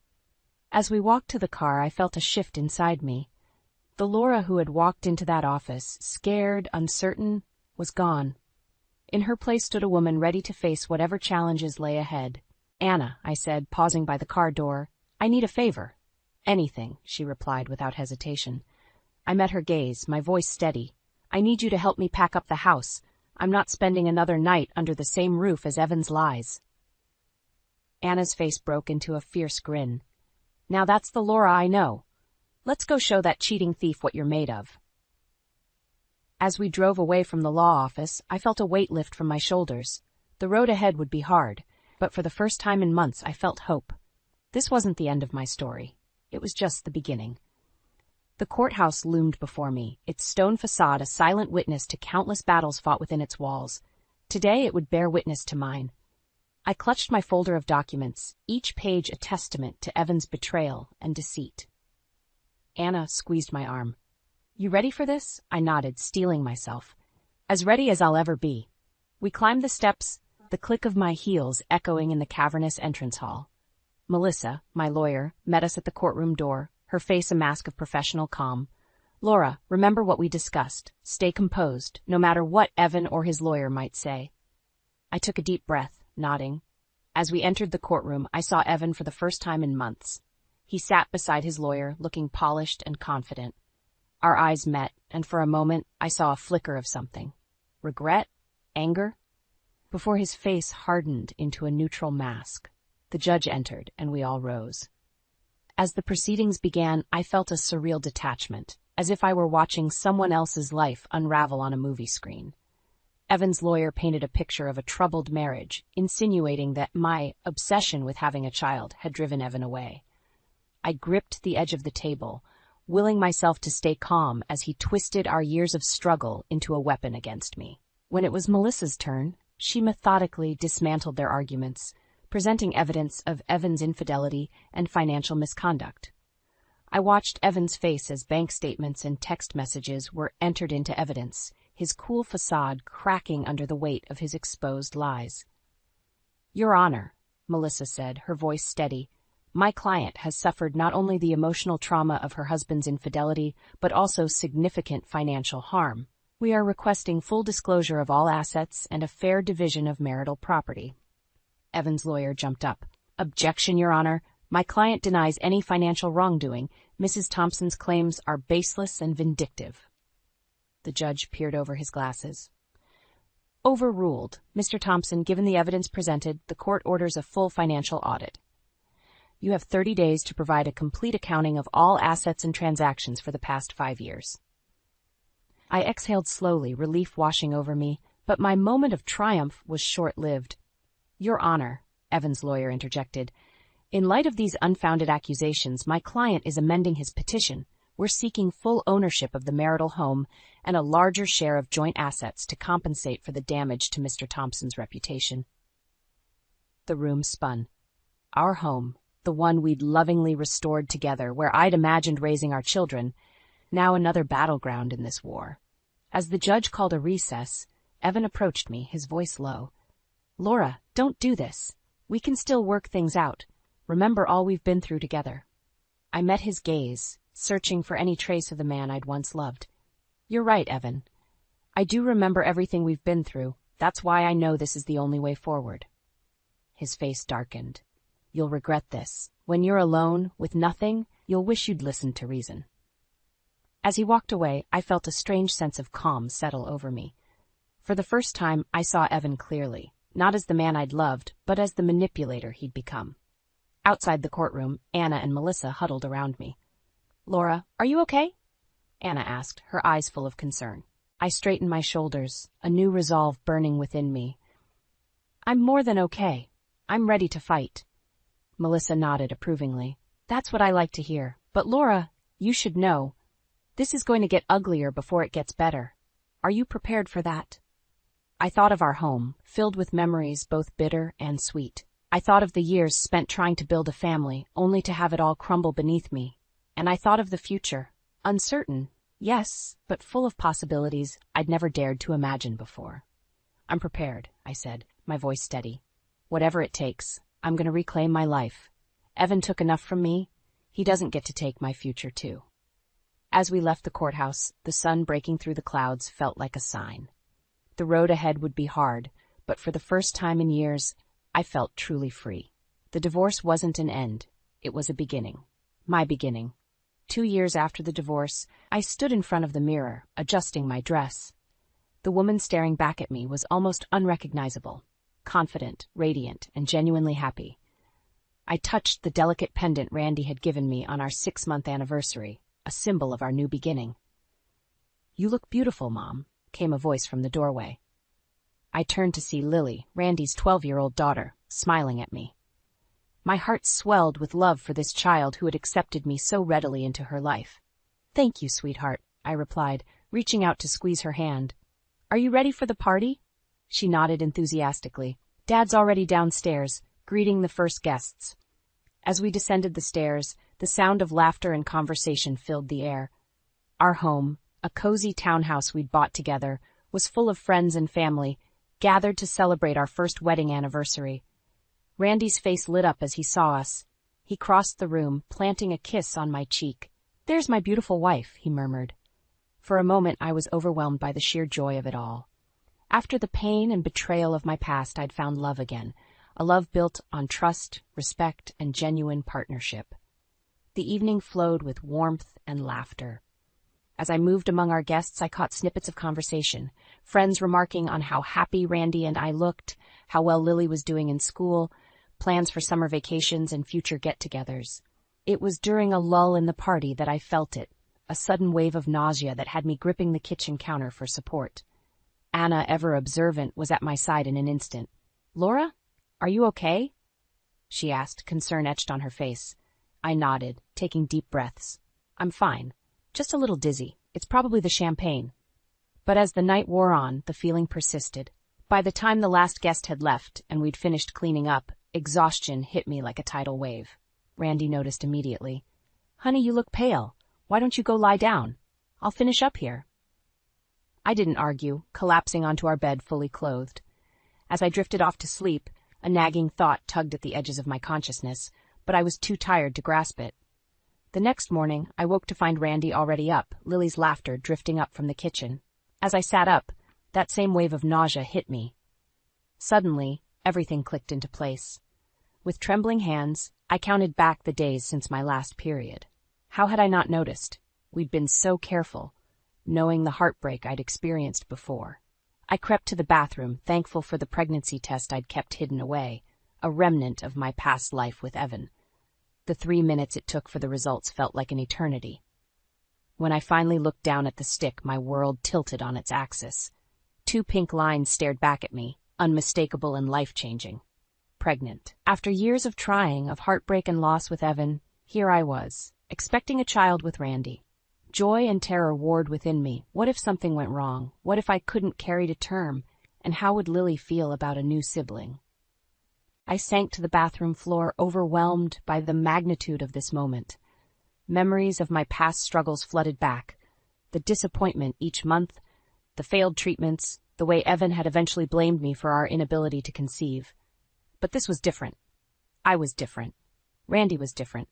A soft knock on the door startled me. "Laura?" Randy's voice was tinged with worry. "Are you okay in there?" I looked at the test in my hand, then at my reflection in the mirror. The woman looking back at me had weathered storms and come out stronger. She had found love again, built a new family, and now stood on the precipice of a dream she'd thought lost forever. Taking a deep breath, I opened the door. Randy's concerned face came into view, and I felt a surge of love so strong it nearly knocked me off my feet. "Randy," I said, my voice barely above a whisper, "I have something to tell you." The doctor's office was eerily quiet as Randy and I sat hand in hand, waiting for the results of my latest ultrasound. At 20 weeks pregnant, every appointment felt like walking a tightrope between hope and fear. "Laura Thompson?" a nurse called, and we both stood, hearts racing. Dr. Patel greeted us with a warm smile, but I could sense an undercurrent of tension. "Laura, Randy, please have a seat." I gripped Randy's hand tighter as Dr. Patel pulled up the ultrasound images on her computer screen. "As you can see," she began, pointing to a grainy black and white image, "the baby's development is progressing well in most areas. However, I'm concerned about the size of the fetus. It's measuring smaller than we'd expect at this stage." The world seemed to tilt beneath me. "What does that mean?" I asked, my voice barely above a whisper. Dr. Patel's expression softened. "It could be nothing to worry about. Some babies are simply smaller. But given your history of fertility issues, I'd like to run some additional tests to rule out any complications." Randy squeezed my hand. "What kind of tests?" "An amniocentesis would give us the most comprehensive information," Dr. Patel explained. But I want to be clear. There are risks involved. As she detailed the procedure and its potential complications, I felt as if I were underwater, her words muffled and distant. All I could think about was the tiny life growing inside me, the miracle I'd waited so long for, now potentially at risk. Laura, Randy's voice broke through my haze. What do you think? I looked from him to Dr. Patel, then down at my slightly rounded belly. I need to think about it. The drive home was silent, both of us lost in our own thoughts. As we pulled into the driveway, I saw Lily peering out the window, waving excitedly. The sight of her brought fresh tears to my eyes. Inside, our babysitter quickly picked up on the tension. Is everything okay? She asked as she gathered her things. Randy forced a smile. Just a long day. Thanks for watching, Lily. As soon as the door closed behind her, Lily bounded up to us. How's the baby? Did you get new pictures? I felt my throat constrict. The baby's fine, sweetheart. Why don't you go start your homework? We'll talk more at dinner. Once Lily was upstairs, I collapsed onto the couch, the weight of the day finally crashing down on me. Randy sat beside me, pulling me close. Talk to me, Laura, he murmured. What are you thinking? I took a shuddering breath. I'm terrified, Randy. What if something's wrong? What if I lose this baby too? He held me tighter. We don't know that anything's wrong, and whatever happens, we'll face it together. But as the days passed, the fear grew. Every twinge, every moment I didn't feel the baby move sent me into a spiral of panic. I found myself withdrawing, spending hours researching every possible complication, torturing myself with worst-case scenarios. A week after the appointment, I sat at the kitchen table, staring at the amniocentesis consent forms. The risks swam before my eyes: miscarriage, infection, preterm labor. How could I make this decision? The sound of the front door opening startled me. Lily burst in, followed by Randy. Mom, Dad says we can order pizza tonight. Can we get extra cheese? Lily's excitement was palpable. I tried to smile, but it felt more like a grimace. Sure, sweetie, whatever you want. Randy's brow furrowed as he took in the scene, the scattered papers, my red-rimmed eyes. Lily, why don't you go decide on a movie for us to watch later? Once she was out of earshot, Randy knelt beside me. Laura, this can't go on. You're making yourself sick with worry. I couldn't meet his eyes. I can't help it. Every time I close my eyes, I see all the ways this could go wrong. I don't know if I can survive losing another baby. Randy cupped my face in his hands, forcing me to look at him. Listen to me. You are the strongest person I know. Whatever happens, we will get through it, but you have to let me in. Let me help you carry this burden. As I looked into his eyes, so full of love and concern, something inside me broke. The walls I'd been building crumbled, and I collapsed into his arms, sobbing. I'm so scared, I whispered. I know, he murmured, stroking my hair. I am too, but we're in this together. You, me, Lily, and this baby. We're a family. In that moment, surrounded by Randy's love and the sounds of Lily humming upstairs, I made my decision. Whatever challenges lay ahead, I would face them head on. For my family, all of them. The hospital waiting room buzzed with nervous energy as I sat, one hand on my swollen belly, the other clutching Randy's. At 36 weeks pregnant, we were here for what should have been a routine checkup, but nothing about this pregnancy had been routine. Laura Thompson? A nurse called, and we stood following her to the examination room. Dr. Patel entered, her face serious. Laura, Randy, I'm afraid we've detected some irregularities in the baby's heartbeat. We need to perform an emergency C-section. The world tilted beneath me. But it's too early, I whispered, panic rising.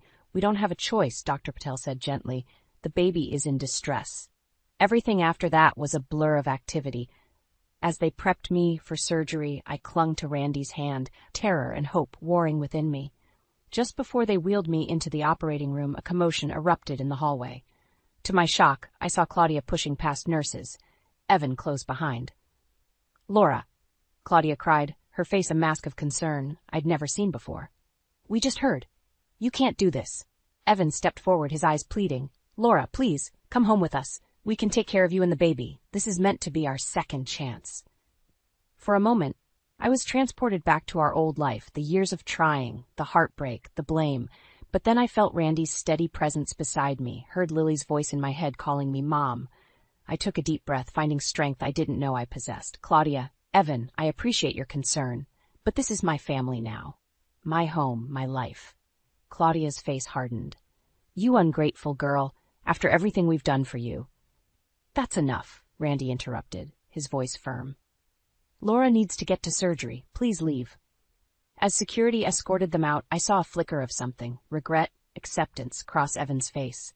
But I had no time to dwell on it as they wheeled me away. The operating room was a flurry of activity. Through my fear, I focused on Randy's voice, steady and reassuring. You've got this, Laura. You're the strongest person I know. And then suddenly, a cry pierced the air. Strong, defiant, alive. Our baby. It's a girl, Dr. Patel announced, her voice thick with emotion. She's small, but she's fighting. Tears streamed down my face as they placed her on my chest, this tiny, perfect being we'd fought so hard for. As I looked into her eyes, I saw not just our future, but my past. Every struggle, every heartbreak that had led me to this moment. In the recovery room, surrounded by Randy, Lily, and our new daughter, I felt a sense of peace I'd never known before. Anna burst in, her face glowing with joy as she took in the scene. Oh, Laura, she breathed. She's beautiful. What's her name? Randy and I exchanged a look. We'd discussed names, but nothing had felt right until this moment. Hope, I said softly. Her name is Hope. As if recognizing her name, Hope opened her eyes, her tiny hand wrapping around my finger. In that gesture, I felt the weight of my journey. The pain of betrayal, the struggle to rebuild, the fear and joy of this pregnancy. But I also felt the strength I'd gained, the love I'd found, the family I'd built. A knock at the door drew our attention. To my surprise, I saw Claudia standing there alone this time. Her eyes were red-rimmed, her usual poise gone. May I come in? She asked hesitantly. I looked at Randy, who nodded slightly. Of course, I said. Claudia approached the bed, her gaze fixed on Hope. She's perfect, she whispered. Then, to my shock, she looked at me with tears in her eyes. I'm sorry, Laura, for everything. I was wrong about you, about all of this. The room fell silent, the weight of her words hanging in the air. I thought of all the pain, all the cruel words, but as I looked at Hope, at Randy and Lily, I felt the last of my bitterness melt away. Thank you, Claudia, I said softly. Would you like to hold your granddaughter? As Claudia cradled Hope, her face transformed by wonder, I felt the final pieces of my life click into place.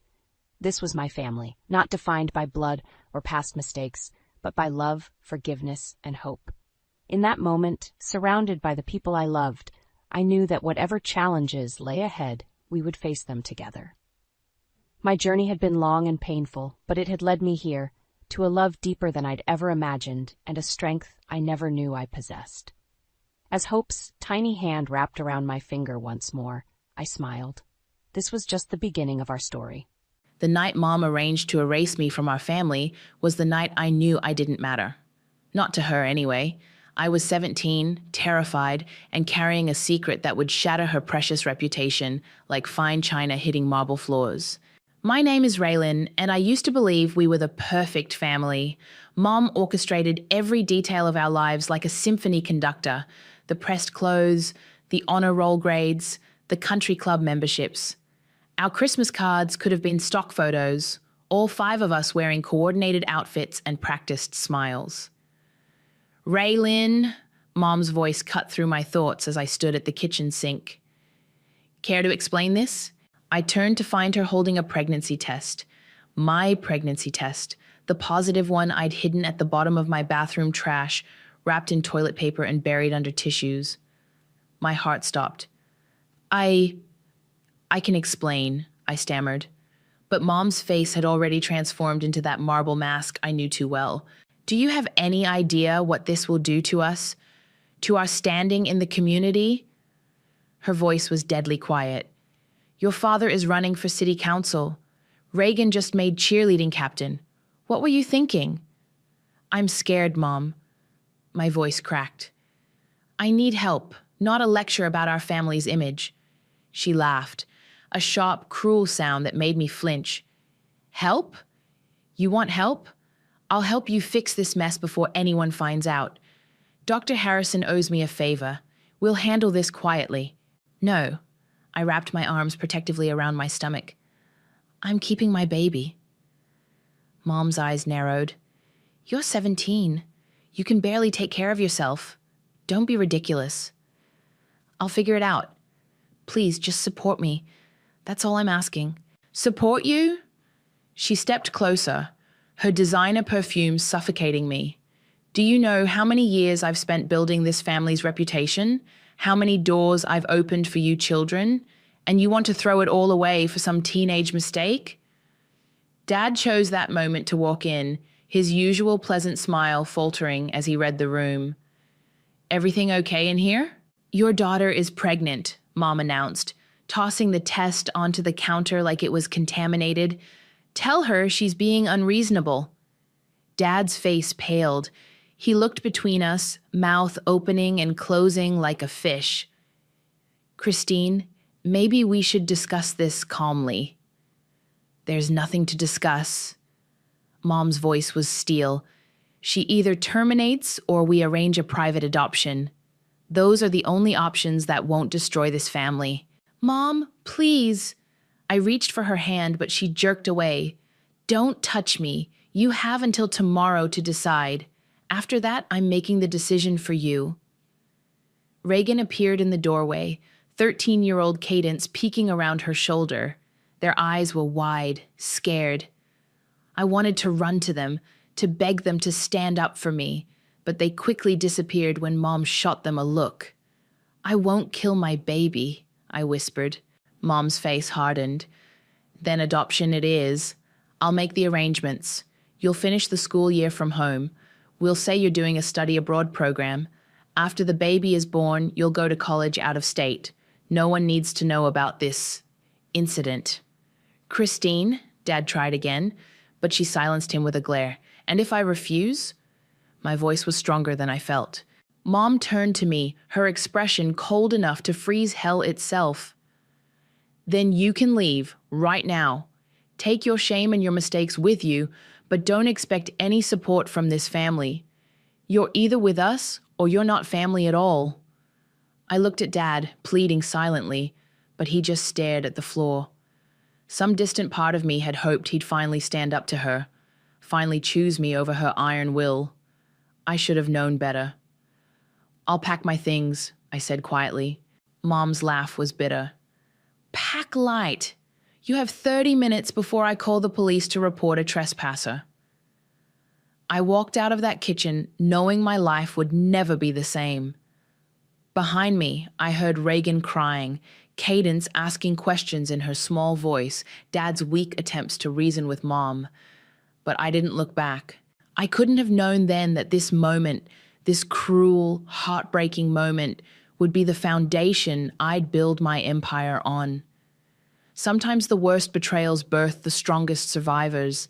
Living in my car wasn't the future I'd imagined for myself. The first week, I kept thinking Mom would call, that she'd realize what she'd done and beg me to come home. By week 3, I'd stopped checking my phone. The library became my sanctuary, free Wi-Fi, clean bathrooms, and most importantly, warmth. I'd spend hours there, using their computers to look for jobs while trying not to look homeless. You've been here every day this week, the librarian said one morning, sliding a cup of coffee across the desk.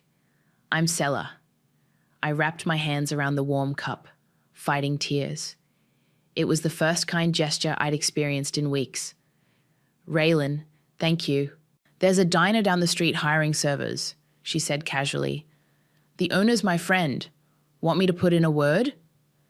That's how I met Moises. He took one look at my situation and hired me on the spot. Kitchen opens at 5 a.m., he said. You can shower in the employee bathroom and grab breakfast before your shift. The work was exhausting, but it gave me purpose. Every tip went into a jar labeled Baby Fund, though I knew it wouldn't be nearly enough. One night after closing, Moises found me crying in the break room. Talk to me, kid. I got a letter today. I handed him the crumpled paper. The adoption agency Mom chose, they found a family. They want a closed adoption. I'll never know my baby. Moises read the letter, his jaw tightening. Your mother arranged this without your consent? She said it's this or the streets. And, well, I gestured to my uniform, stained with grease and coffee. Here I am. Here you are, fighting. He sat beside me. Listen, My sister went through something similar. There are organizations that can help. You have rights. But before we could discuss it further, the bell above the diner door chimed. I froze when I saw Reagan standing there looking nervous. Ray? Her voice was small. Can we talk? Moises squeezed my shoulder and disappeared into the kitchen, giving us privacy. Mom doesn't know I'm here, Reagan said quickly. She's forbidden us from contacting you. Says you're dead to the family. The words hit like physical blows. Then why are you here? Because you're my sister. Her eyes filled with tears. And what Mom's doing? It's wrong. Cadence keeps asking where you are. Dad drinks more now. Nothing's the same. Good, I said, surprising myself with the bitterness in my voice. Let it all fall apart. Please, just come home. Give the baby up like Mom wants. We can fix this. I laughed harshly. Fix what? The fact that our mother cares more about her image than her pregnant, homeless daughter? That Dad's too weak to stand up to her? That you and Cadence watched me pack my life into a duffel bag and said nothing? You don't understand the pressure. No, you don't understand. My voice rose. I'm sleeping in my car, working doubles to afford prenatal vitamins, and trying to figure out how to give birth alone. So don't talk to me about pressure. Reagan reached for my hand, but I pulled away. Just think about it, okay? Mom says there's still time. Get out. My voice was ice. Tell Mom I got her message about the adoption. Tell her she wins. But also tell her this. Someday, when she least expects it, I'll make her regret throwing me away. After Reagan left, Moises returned with a set of keys. There's an empty studio above the diner. It's not much, but it's yours if you want it. We can work out the rent through extra shifts. I stared at the keys, overwhelmed. Why are you helping me? Because everyone deserves a chance to write their own story. He smiled, even if it's not the one their family planned for them. That night, as I lay on the thin mattress in my new apartment, my phone buzzed with a text from an unknown number. Your daughter has been placed with the Wilkinson family. As requested by the adoptive parents, no further contact will be permitted. Case closed. I pressed my hands to my stomach, feeling my baby move. I'm sorry, I whispered. But I promise, somehow, someday I'll find you again. 3 months after giving birth, I discovered my escape route through a late-night conversation with a customer at the diner. You're good at this, she said, gesturing to the way I'd handled a difficult table. Ever thought about coaching others on customer service? That comment sparked something. That night after my shift, I created my first social media post. From homeless to hopeful, free customer service tips from a waitress who's seen it all. It went viral within days. Look at these numbers, Moises said, scrolling through my phone during our break. People are eating this up.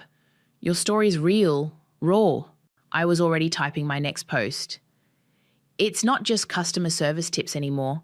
People keep messaging me about starting over, about surviving when everything falls apart. Salah burst through the diner door, waving her laptop. You need to see this. Someone shared your story in a women's business group. They're asking for more content, maybe even workshops. Workshops? I laughed. I live in a studio apartment above a diner. For now, Moises said, his expression serious. But what if we turned this into something bigger? I've got business experience, you've got the story and the skills. That's how Phoenix Rising was born. Our company dedicated to helping women rebuild their lives after personal disasters. We started small, with online courses filmed in my tiny apartment. You need to be the face of this, Moises insisted. Your authenticity is what draws people in. My authenticity? I gestured to my waitress uniform. I'm barely keeping it together. Exactly, he grinned. You're not some polished guru preaching from a mansion. You're in the trenches, fighting your way up. That's what people connect with. Our first workshop sold out in hours. I stood in front of 30 women, hands shaking, and told my story. Not the sanitized version, but the real one. About being kicked out, about losing my baby, about sleeping in my car. But this isn't about revenge, I told them, even though part of me knew it was a lie. It's about rising above what breaks you. After the workshop, a woman approached me, tears in her eyes. My parents did the same thing to me 20 years ago. I've never told anyone until now. That night, I couldn't sleep. Stories kept pouring in through our website. Women sharing their own experiences of family betrayal, of starting over, of fighting back. We need to expand, Moises said one morning, spreading paperwork across our usual booth. Get an actual office, hire staff. This is bigger than we imagined. I was about to respond when my phone rang. Reagan's number flashed on the screen. Ray? Her voice was shaky. Have you seen the news? What news? Dad's company. It's in trouble. Gordon convinced them to invest everything in this development project, but it fell through. Mom's freaking out. I gripped the phone tighter. Why are you telling me this? Because... She hesitated. Mom's been asking about you, seeing if anyone knows what you're doing. I think she's worried about money. I laughed bitterly. Now she wants to know about me? Tell her to check social media. I'm not exactly hiding. After hanging up, I turned to Moises. You're right. It's time to expand. But I want to do something first. I hired a private investigator that afternoon. Find my daughter, I told him. Her name is Ariel Wilkinson. She'd be 15 now. You sure about this? Selah asked later, as we sorted through applications for our new office space. Finding her might open old wounds. Everything I'm building, I gestured to the growing pile of success stories on our website. It's all because of her, because of what happened. She deserves to know the truth. My phone buzzed with another message from Reagan. Mom saw your website. She's not happy about you sharing family business online. Says you're making us look bad. I smiled, thinking of the empire I was building from the ashes of their rejection. Tell Mom she hasn't seen anything yet. The real show is just beginning. The PI's report arrived a week later. My hands trembled as I opened it. Ariel Wilkinson, honor student at Lincoln High School, just 3 towns over. Your story just got picked up by the Today Show, Moises announced, bursting into our new downtown office. They want to interview you next week. I barely heard him, still staring at Ariel's photo on my computer screen. She had my eyes, my smile. The PI's report showed she was class president, captain of the debate team. Ray, did you hear me? This is huge. Sorry, I turned the screen toward him. Look at her, Moises. She's amazing. He squeezed my shoulder. Have you decided what you're going to do? Before I could answer, Selah rushed in.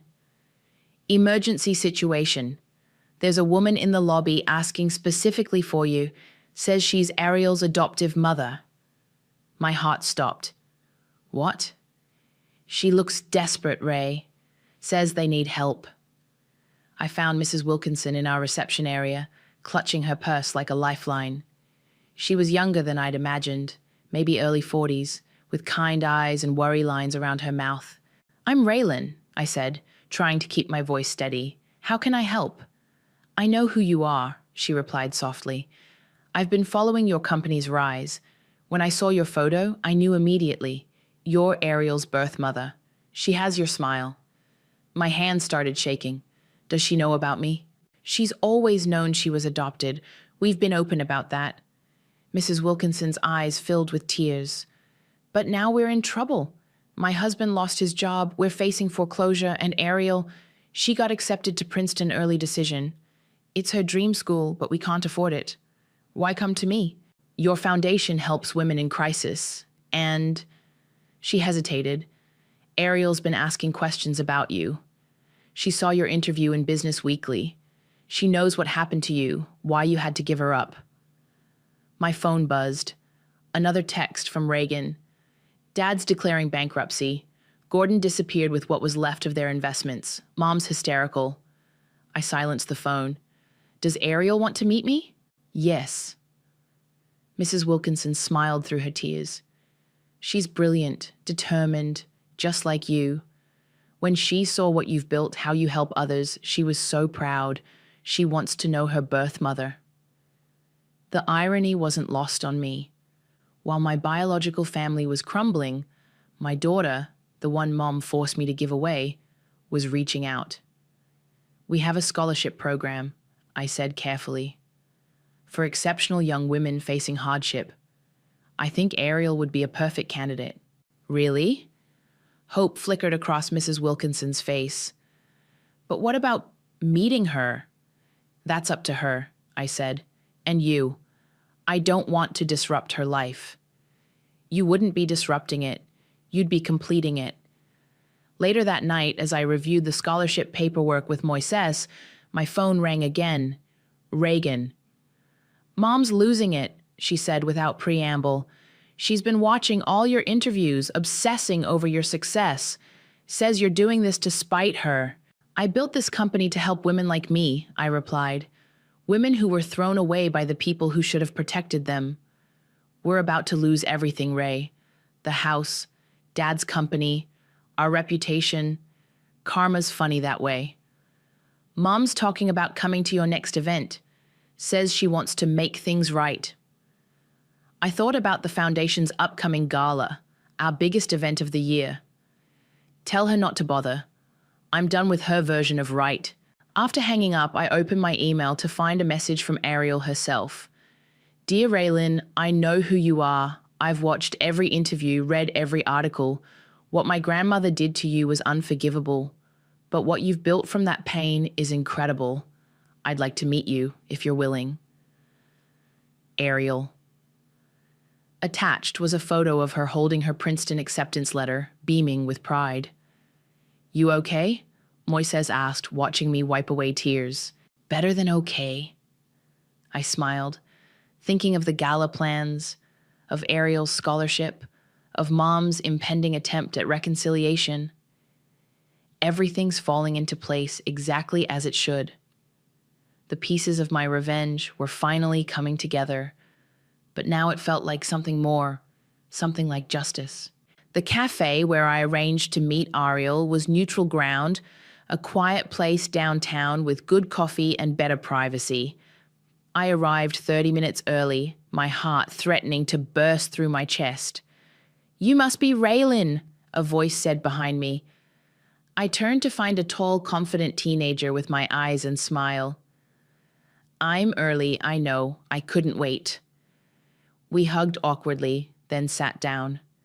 For a moment, neither of us spoke. I have your nose, Ariel said finally, breaking the tension. Mrs. Wilkinson, always wondered where it came from. You can call her Mom, I said quickly. She raised you, loved you. She is your mom. Can't I have two? Ariel's direct gaze reminded me of myself at her age. Mrs. Wilkinson told me everything. About your mother, about what happened. I've been following your story for months. The waiter brought our drinks, her hot chocolate, my black coffee.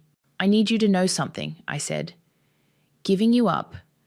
It wasn't my choice. But your adoptive parents gave you everything I couldn't then. I know.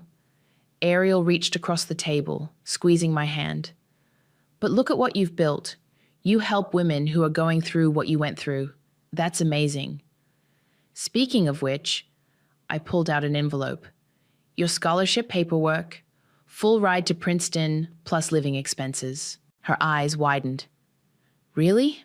But won't people think it's favoritism? You earned this on merit. Your grades, your leadership roles, they speak for themselves. The fact that you're my daughter, that's just a bonus. We spent hours talking. About her dreams of becoming a human rights lawyer. About my journey from homeless teenager to CEO. It felt natural, like filling in missing pieces of a puzzle.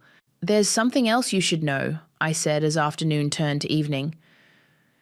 Your grandmother, my mother, she's trying to come back into my life. The family's in financial trouble. Ariel's face hardened. After what she did to you? To us?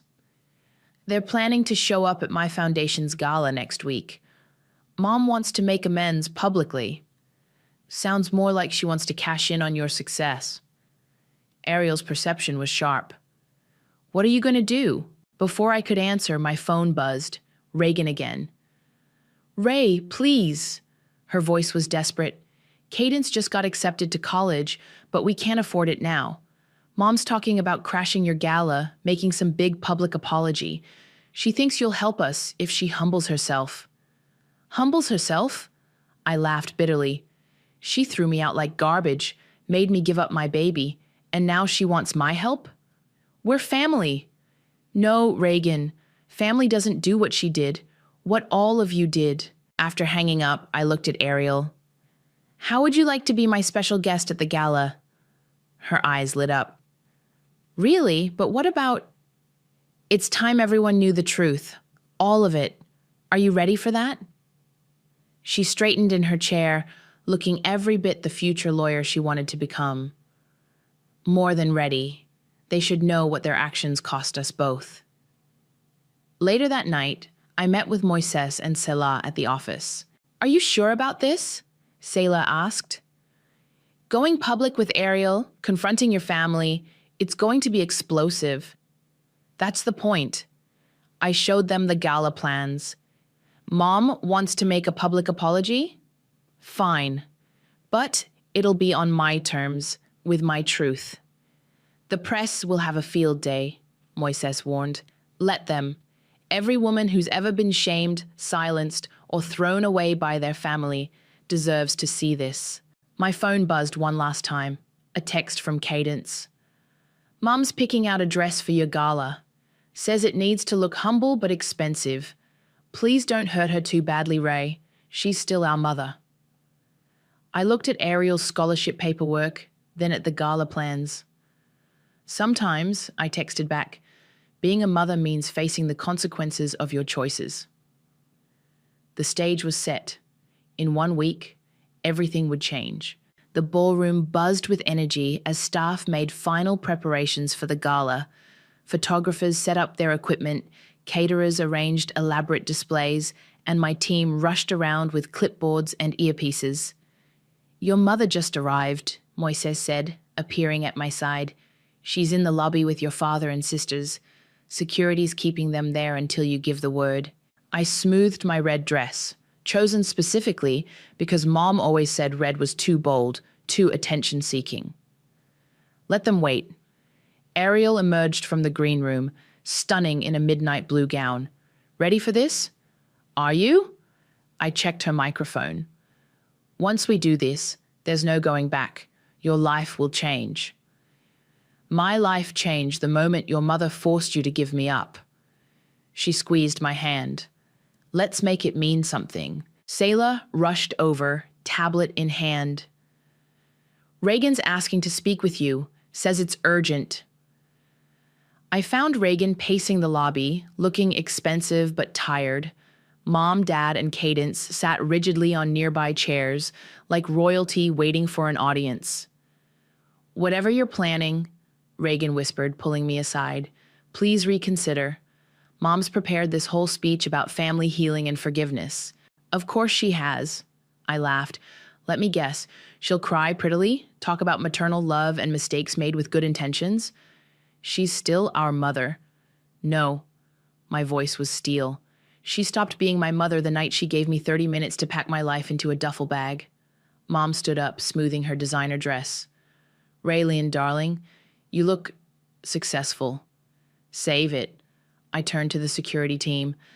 Escort them to table 13, front row, perfect view of the stage. Back in the green room, Moises reviewed the schedule. Opening speeches, scholarship presentations, then your keynote. That's when everything changes. I checked my phone, messages from reporters already arriving, eager for the promised special announcement. The gala began. I watched from backstage as guests filled the ballroom, as cameras flashed, as Mom held court at her table like she belonged there. 5 minutes, Selah warned. Ariel appeared beside me.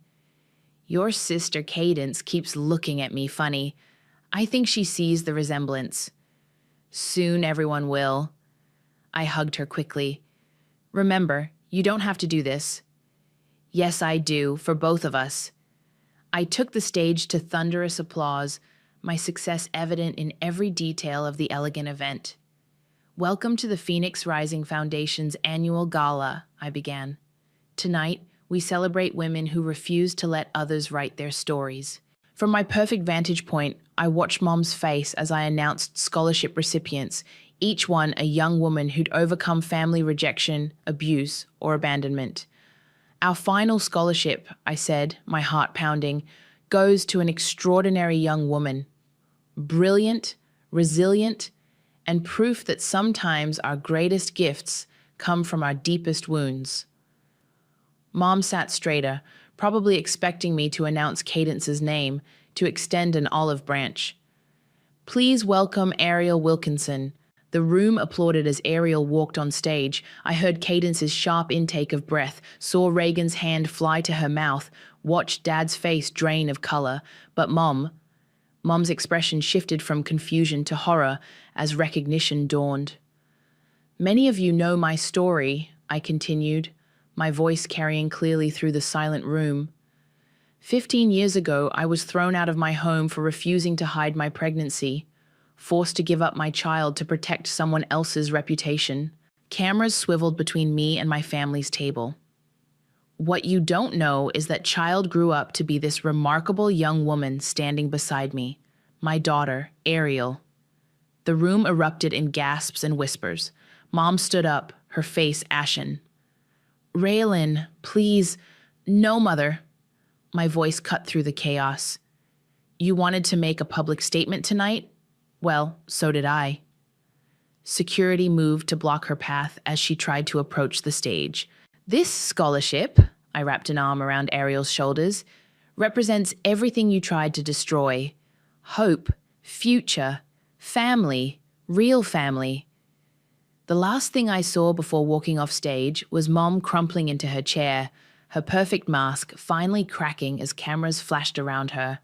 The truth, as they say, will set you free, but first it'll make one hell of a headline. Raylan! Mom's voice cut through the backstage chaos. Somehow, she'd slipped past security. How dare you ambush us like this? I turned slowly, Ariel's hand still in mine. Ambush? Like the night you ambushed me with adoption papers.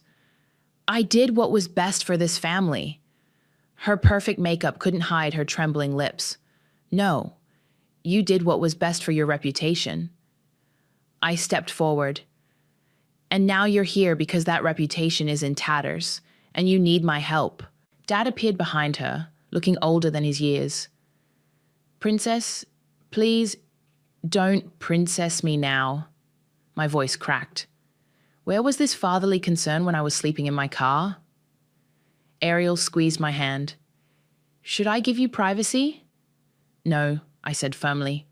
You're part of this, the part they tried to erase. Reagan and Cadence hovered nearby, mascara streaking their cheeks. The distant sound of camera shutters reminded us we weren't alone. You've made your point, Mom hissed. You've humiliated us. Are you happy now? Humiliated you? I laughed. I simply told the truth, the same truth you've been running from for 15 years. Mrs. Foster, Ariel spoke up, her voice steady. I'm the baby you forced your daughter to give up. I'm the mistake you wanted to hide. But look at me now. Princeton-bound, class president, debate team captain. I'm not ashamed to be hidden. I'm a person. Mom's face crumpled. I never meant... Yes, you did. I cut her off. You meant every cruel word, every manipulation.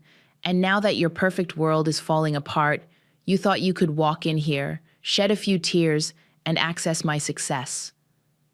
We're family, she whispered. Family? Moises appeared beside me. I was her family when none of you were. I gave her a job, a place to live, believed in her dreams. Selah stepped up too. I was her family when she cried herself to sleep missing her baby. Where were you then? Mom? Cadence's small voice broke through. What they're saying? Is it all true? Did you really throw Ray out? She gave me 30 minutes, I answered for her. Threatened to call the police if I didn't leave. Told me I was dead to this family. The cameras were getting closer, sensing drama. Mom noticed too. Please, she grabbed my arm. Not here. We can discuss this privately. Remove your hand, I said coldly. You lost the right to touch me years ago. I'm still your mother. No. I straightened to my full height. You're just the woman who gave birth to me. Motherhood is more than biology. It's love, protection, sacrifice. Ask Mrs. Wilkinson. She knows. Ariel's adoptive mother had appeared, watching quietly. We gave Ariel everything you wanted to deny her, Christine. A chance to exist without shame. Mom's facade finally shattered. She collapsed into a chair, sobbing. I was trying to protect our family name, and look where that got you. I gestured to the circling reporters. Your reputation's in ruins anyway. The only difference is, I built something from my shame. What did you build from your pride? Security finally arrived, ready to escort them out. Wait, Ariel said. She approached Mom, who looked up hopefully. I want you to know something. Every achievement I've earned, every success I've had, it's because of Raylan's strength, not despite your cruelty. You tried to bury us. We bloomed instead. The media frenzy that followed was intense. Photos of Mom being escorted out, mascara streaming, made every major newspaper. Dad's bankruptcy and Gordon's investment scam became footnotes to the bigger story. How the daughter they'd thrown away had risen to become their salvation, and chose not to save them.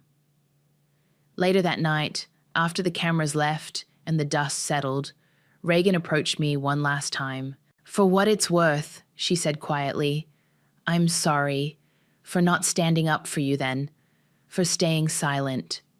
I looked at her tired face, seeing the weight of our mother's expectations still heavy on her shoulders. Sometimes sorry isn't enough. I know. She handed me an envelope. But when you're ready, if you're ever ready, this is my number. Not for Mom's sake, for mine. I watched her walk away, the envelope heavy in my hand. Ariel slipped her arm through mine. You okay? I smiled, genuine and free. Better than okay. I'm finally complete. The morning after the gala, my phone wouldn't stop buzzing. News outlets, talk shows, even Hollywood producers wanted my story. But I sat in my office, staring at Reagan's envelope, when Ariel knocked on my door. Mom? The word made my heart skip. Can I come in? Always. I cleared space on my cluttered desk. How are you holding up? Better than Grandma, I'm guessing. She placed a tablet in front of me. The headlines were everywhere. CEO exposes family's dark secret. From homeless teen to empire builder, mother-daughter reunion shocks elite society. Your other grandmother called, I said. She's worried this attention might be too much for you. Mrs. Wilkinson understands. She says healing happens in the light, not in shadows. Moises burst in, waving his phone. The scholarship fund has exploded. Donations are pouring in. Women everywhere are sharing their stories of family rejection. And Mom's country club membership has been revoked, Sela added, following him. Apparently they don't appreciate members who abandon pregnant teenagers. I should have felt triumphant. Instead, I felt hollow. Was it worth it? Ask them. Sela pointed to my computer where emails flooded my inbox. Stories from women who'd been shamed, silenced, cast out. Women finding their voice through mine. Your story gave them permission to tell their own, Moises said softly. My phone rang, Cadence's number. I answered on speaker. Ray? Her voice was small. Mom hasn't stopped crying. Dad's talking about moving away. Reagan's looking at apartments because she can't stand being home anymore. That's not my problem. I know, but I got my college acceptance letter today, full scholarship. I didn't tell Mom because I want to study social work. I want to help girls like you were. Tears pricked my eyes. Cadence. You showed me what real strength looks like. Not mom's fake perfection, but your raw truth. After hanging up, Ariel touched my hand. You know what I think? Revenge doesn't have to mean destruction. Sometimes it's about building something so beautiful from the ashes that people can't look away from the fire that forged it. I opened Reagan's envelope. Inside was a photo. Teenage me holding baby Ariel, the only picture taken before they took her away. On the back, Reagan's handwriting. I saved this. Mom tried to burn it, but I couldn't let her erase you completely. We're trending worldwide, Selah announced. Women are using Baon Phoenix Rising to share their stories of rebuilding after family trauma. And look at this, Moises showed me his laptop. 3 major companies want to partner with us to create scholarship programs for displaced young mothers. The intercom buzzed. Ms. Foster, your mother's in the lobby. Send her away. Actually, Ariel stood. Let me talk to her. You don't owe her anything. No, but I owe myself closure. I watched through my office window as Ariel met Christine in the lobby. Their conversation was brief. Mom looked smaller somehow, her designer outfit wrinkled, her perfect hair unkempt. When Ariel returned, her eyes were clear. She wanted to know if she could be part of my life, Ariel said. I told her she needs to learn what family really means first. And that sometimes the best thing a toxic person can give you is their absence. I picked up the photo Reagan had saved. We should frame this. Put it right here on my desk. Next to my Princeton acceptance letter. Ariel grinned. Moises cleared his throat. Speaking of Princeton, wait until you see the new program we're developing, supporting young mothers through education. As they discussed plans, I looked around my office, at Selah organizing press statements, at Moises expanding our outreach, at Ariel contributing ideas with passionate intelligence. This was my real family, the one I chose, the one I built. My phone buzzed one last time, a text from Reagan. Mom's checking into therapy. Dad's finally standing up to her. Thank you for showing us the way out of her shadow. I didn't respond. Instead, I turned to my daughter, my friends, my future. Let's get to work. We've got more phoenixes to help rise. I built a future from the ashes of their cruelty, and I did it without burying who I really am. That was the only reputation I ever needed. I never thought I'd be sitting here documenting how my in-laws systematically destroyed my life, but here we are. The moment everything changed is seared into my memory.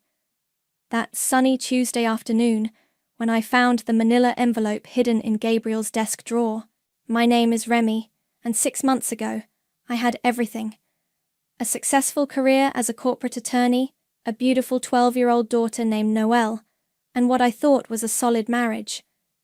Now I'm living alone in a 1-bedroom apartment, fighting for the right to see my own child, all thanks to the calculated manipulation of 2 people who never accepted me as part of their precious family.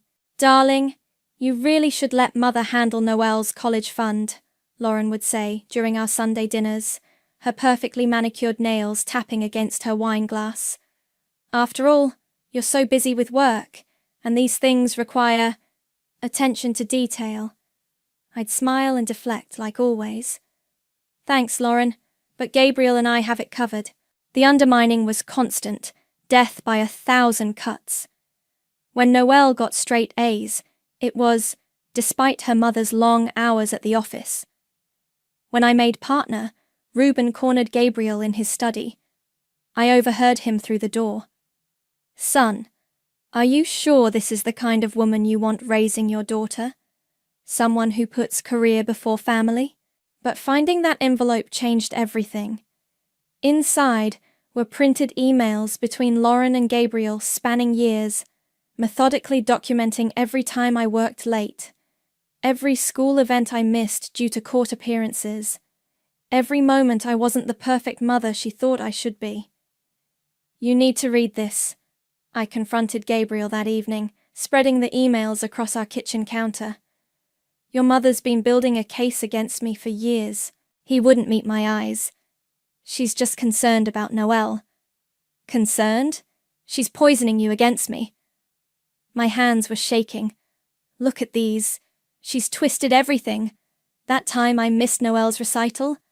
I was in emergency surgery after my car accident, and she makes it sound like I was at some work party. Maybe if you were home more—" He trailed off, and my stomach dropped. They'd already gotten to him. 3 weeks later, I was served with custody papers. The allegations were shocking. Emotional neglect, unstable behavior, prioritizing work over my child's well-being. Somehow, they'd even gotten statements from other school parents, all Lauren's country club friends, backing up their claims. "This is insane," I told my friend Freya over coffee. "They're painting me as some kind of monster." "They've been planning this," she said, reading through the paperwork. "Look at these dates. They've been building this case for at least 2 years. The hearing was a nightmare. Lauren sat there in her expensive suit, dabbing at her eyes as she testified about her concerns for her granddaughter.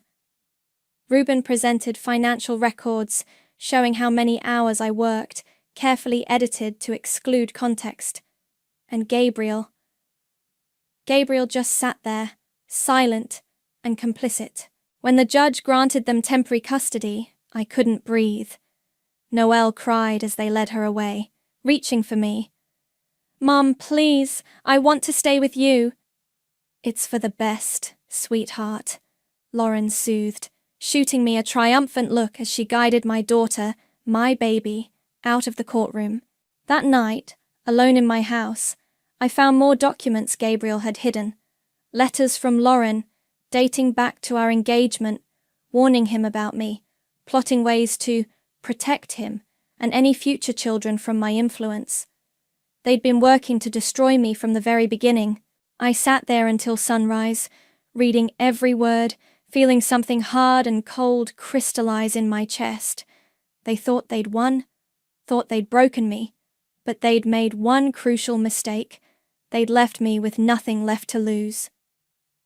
That's when I decided they wanted to play the long game. Fine.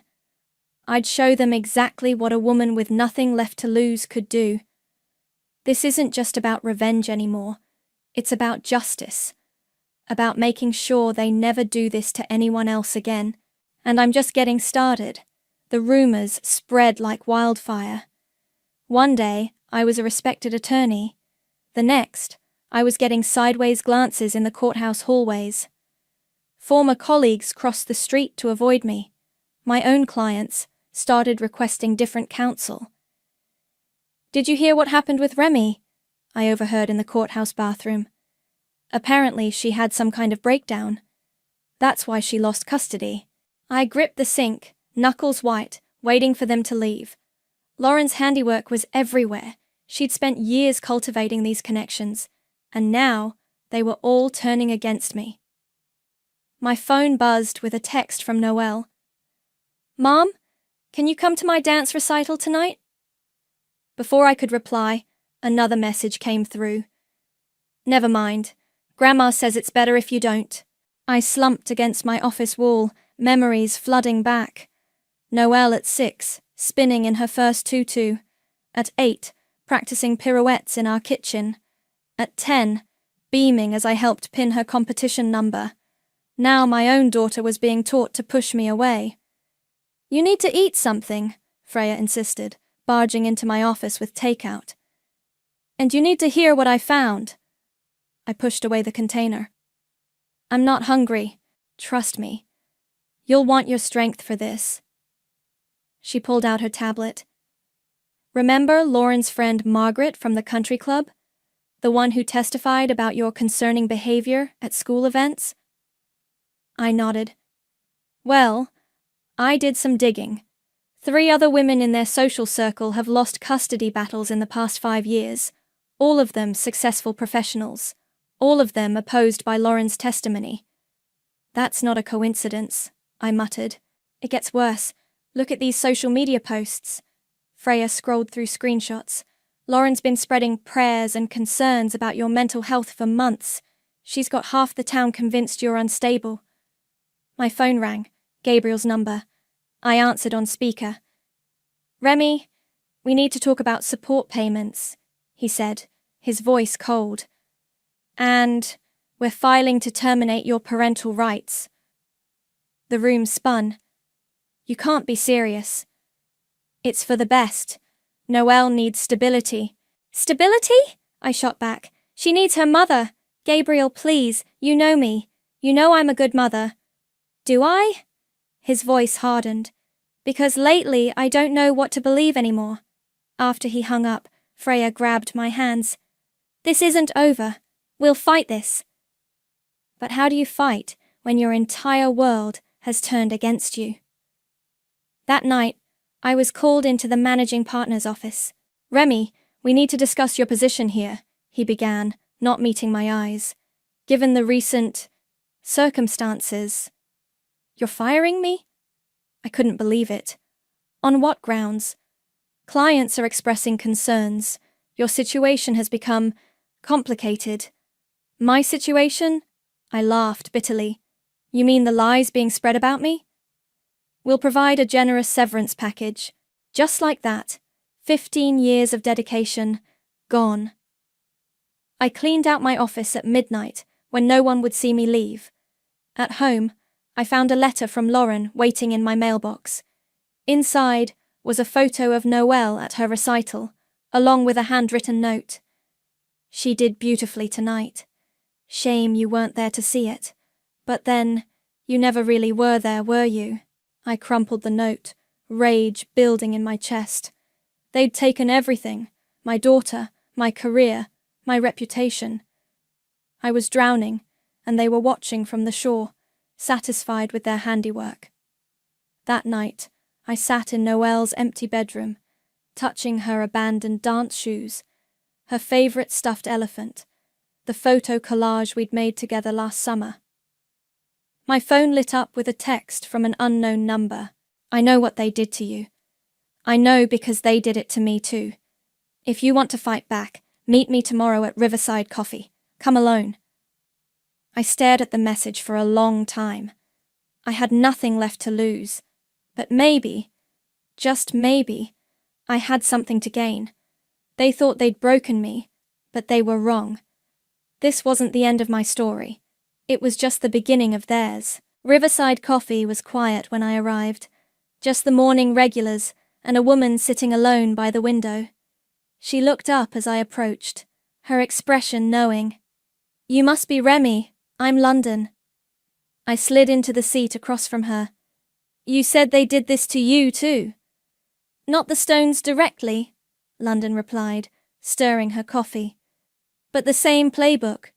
Wealthy in-laws, custody battle, character assassination. I lost everything, until I started fighting back. She pulled out her laptop, opening a private Facebook group. We call ourselves Phoenix Mothers. Women who've been systematically separated from their children through manipulation and legal abuse.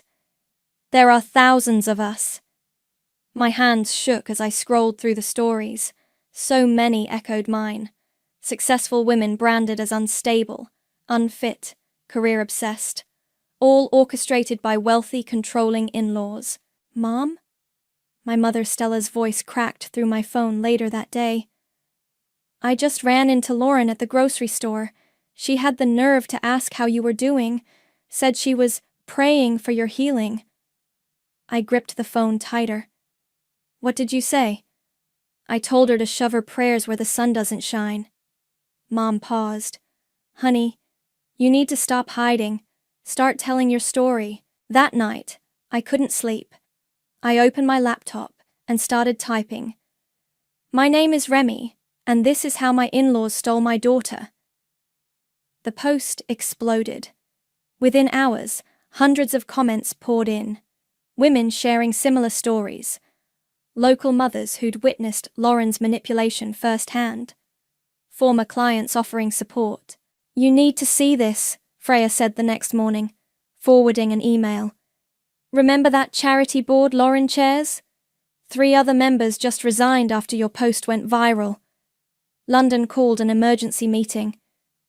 "We've got momentum," she said, spreading documents across her dining room table. "But we need more. Legal proof of manipulation, witness statements, anything that shows pattern and intent." "I might have something," I said, pulling out the manila envelope. "Every email, every document showing how they planned this. But it won't be enough in court." "Court isn't the only battlefield," London smiled. "Sometimes the court of public opinion is more powerful." We worked through the night, building a website, gathering testimonies. My mother arrived with dinner, took one look at our war room, and sat down to help. "Remember that Christmas when Lauren had her episode?" Mom asked, typing furiously. "When she accused the catering staff of stealing her jewelry, then found it in her purse? I have videos." The next day, I got a call from Imran, a ruthless attorney known for taking on impossible cases. "Your story crossed my desk," he said. "I've been watching the Stones for years. They've done this before, but no one's had the courage to fight back publicly." "I can't afford pro bono," he cut in. "Sometimes justice is payment enough. Besides, I hate bullies." That afternoon, I received my first threat, a cease and desist letter from the Stones' attorney. I forwarded it to Imran, who laughed. "They're scared. Keep pushing." The Phoenix Mothers Group grew daily. Women offered legal advice, emotional support, their own stories of survival. For the first time since losing Noelle, I felt hope. Then came the message that changed everything. An anonymous email. "I worked for the Stones Family Foundation 10 years ago. Lauren destroyed another mother just like you. But she made one mistake. She kept records. Check the Foundation's storage unit on 5th Street, Unit 23B. The code is 5591. My hands trembled as I called Freya. "We need to move fast," I said, "before they realize what we've found." "I'll get London," she replied. "And Remy? Be careful. They're going to fight dirty when they realize you're not backing down." I looked at the latest photo Lauren had sent of Noelle, meant to torture me. My daughter was smiling, but her eyes were sad. She needed me to be strong, to fight not just for myself, but for every mother who'd been silenced. "Let them try," I said. "This time, I'm ready." The storage unit smelled like old paper and secrets. Freya held the flashlight while London kept watch outside. My hands shook as I opened the first box labeled Foundation Records 2013. "Look at this," I whispered, pulling out a folder. "Case files, dozens of them." "Holy shit," Freya breathed, reading over my shoulder. "These are all custody cases Lauren was involved in. She testified in every single one. The pattern was clear. Successful women, controlling in-laws, sudden accusations of instability. But one name kept appearing, Maria Torres." "I remember this case," London said, joining us. "It was huge 10 years ago. Rising star attorney, lost custody of her kids after a mental health evaluation. She disappeared afterward." "Look at these notes," I said, holding up Lauren's handwritten documents. "She fabricated the whole thing, paid off the evaluator, coached witnesses, even planted evidence." My phone buzzed, a text from Noelle. "Mum, can we talk? Grandma's at her doctor's appointment." My heart raced. I have to go, pack everything up and get it to Imran. 20 minutes later, I sat in my car outside Noelle's school, watching her approach. She looked thinner, tired. "Mum!" She hugged me tight. "I miss you so much. Grandma and Grandpa, they're always watching me. They check my phone, monitor my computer." "Are they treating you okay?" I asked, fighting to keep my voice steady. "They're different when Dad's not around, Grandma cries a lot, says you abandoned us, but I know that's not true. She pulled out her phone, showing me texts. Look what Grandma sends Dad every day. Reports about everything I do, twisting it to make you look bad. I took screenshots while Noelle kept talking. Dad's different too. He stays late at work, barely talks to them anymore. Yesterday I heard him yelling at Grandpa about some foundation money. A car pulled into the parking lot. Lauren's Mercedes. I have to go, Noelle said quickly. But Mum, I believe in you. I watched Lauren hurry across the parking lot, face pale. She didn't look well. Good. Back at London's, Imran was waiting with the storage unit files spread across the table. This is gold, he said. Maria Torres's case alone proves pattern and intent. But we need more current evidence. Like this? I showed him Noelle's screenshots. Perfect. And there's more. He pulled out financial records. The foundation's books don't add up. Ruben's been embezzling for years, using the money to fund their legal ventures against women like you. We're ready to go public, London added. 20 women are willing to testify about Lauren's interference in their custody cases. Plus, 3 former foundation board members want to come forward about the financial irregularities. My phone rang. Gabriel. Have you seen my mother? He asked, voice tight. She missed her heart specialist appointment. Not my problem anymore, I replied coldly. Remy, please. She's not well. And Dad's been acting strange, forgetting things. They need help. Like they helped me? I laughed bitterly. Ask your mother about Maria Torres, Gabriel. Ask her about all the other women she's destroyed. Silence. Then, what are you talking about? Check your email in an hour. You'll see exactly what kind of people your parents are. After hanging up, I nodded to London. Do it. She pressed enter, and our website went live. Every document, every testimony, every piece of evidence showing the Stones' decade-long campaign of destruction. Within minutes, local news sites picked up the story. Remy, Freya called from the other room. You need to see this. A new email had arrived from an anonymous address. Lauren's not just worried about Maria Torres. Ask her about the baby she gave up in college. The one Ruben doesn't know about. The one she's been paying to keep quiet all these years. The room went silent. Then Imran smiled. A predator's smile. Now we have them. All of them.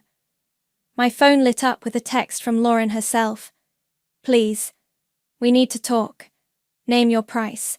I showed it to the others, feeling a cold satisfaction settle in my chest.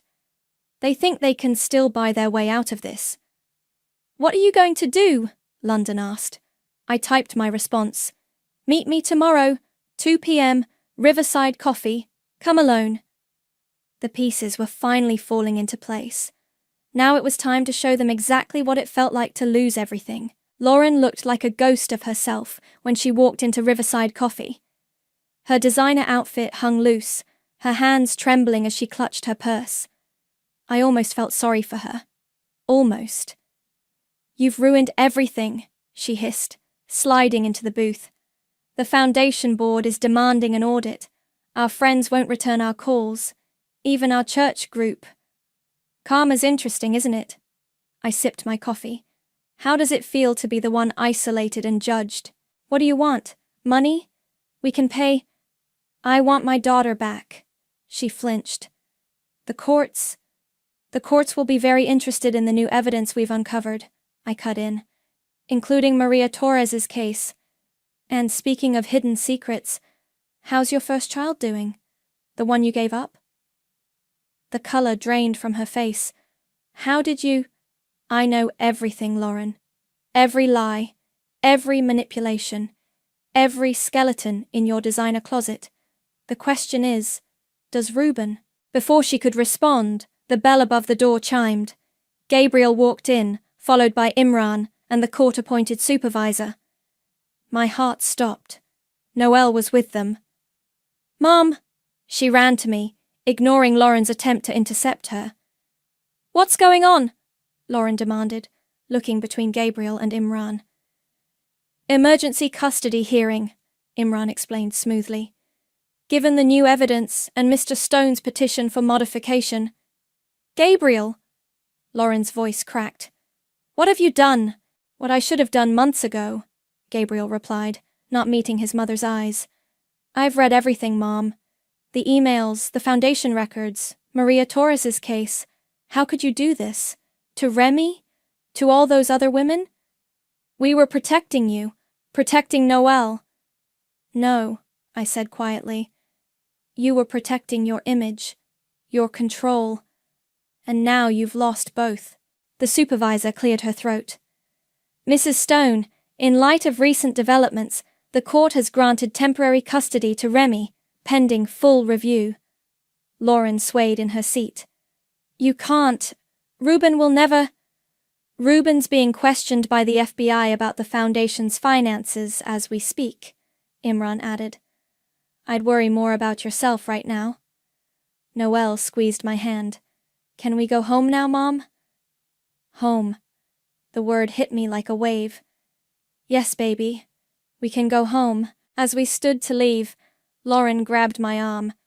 Please, she whispered. Don't tell Reuben about the baby. It would kill him.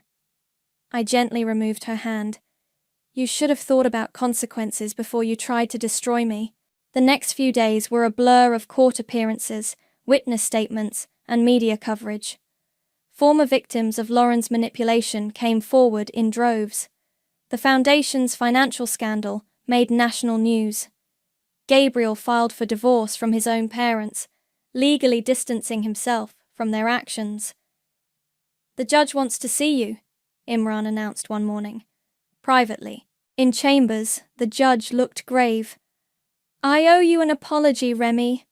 I made decisions based on manipulated evidence and testimony. That ends today. She signed the custody order with a flourish. Full custody restored, with supervised visitation for the paternal grandparents, if you agree to it. I thought of Lauren's desperation in the coffee shop, of Reuben's crumbling empire. No visitation, I said firmly. They've lost that privilege. Later that evening, helping Noelle unpack in her old room, I found a crumpled note in her jacket pocket. Lauren's handwriting. Darling, remember that your grandma loves you more than anyone, more than your mother ever could. I kept it to show you, Noelle said quietly. I didn't believe it, but I wanted you to see what they were doing. I hugged her tight, breathing in the familiar scent of her shampoo. You're stronger than I ever knew. My phone buzzed. A text from London. Turn on the news, now. The headline made my breath catch. Prominent socialite Lauren Stone hospitalized after collapse. Family Foundation under federal investigation. Mom? Noelle asked, watching my face. Are you okay?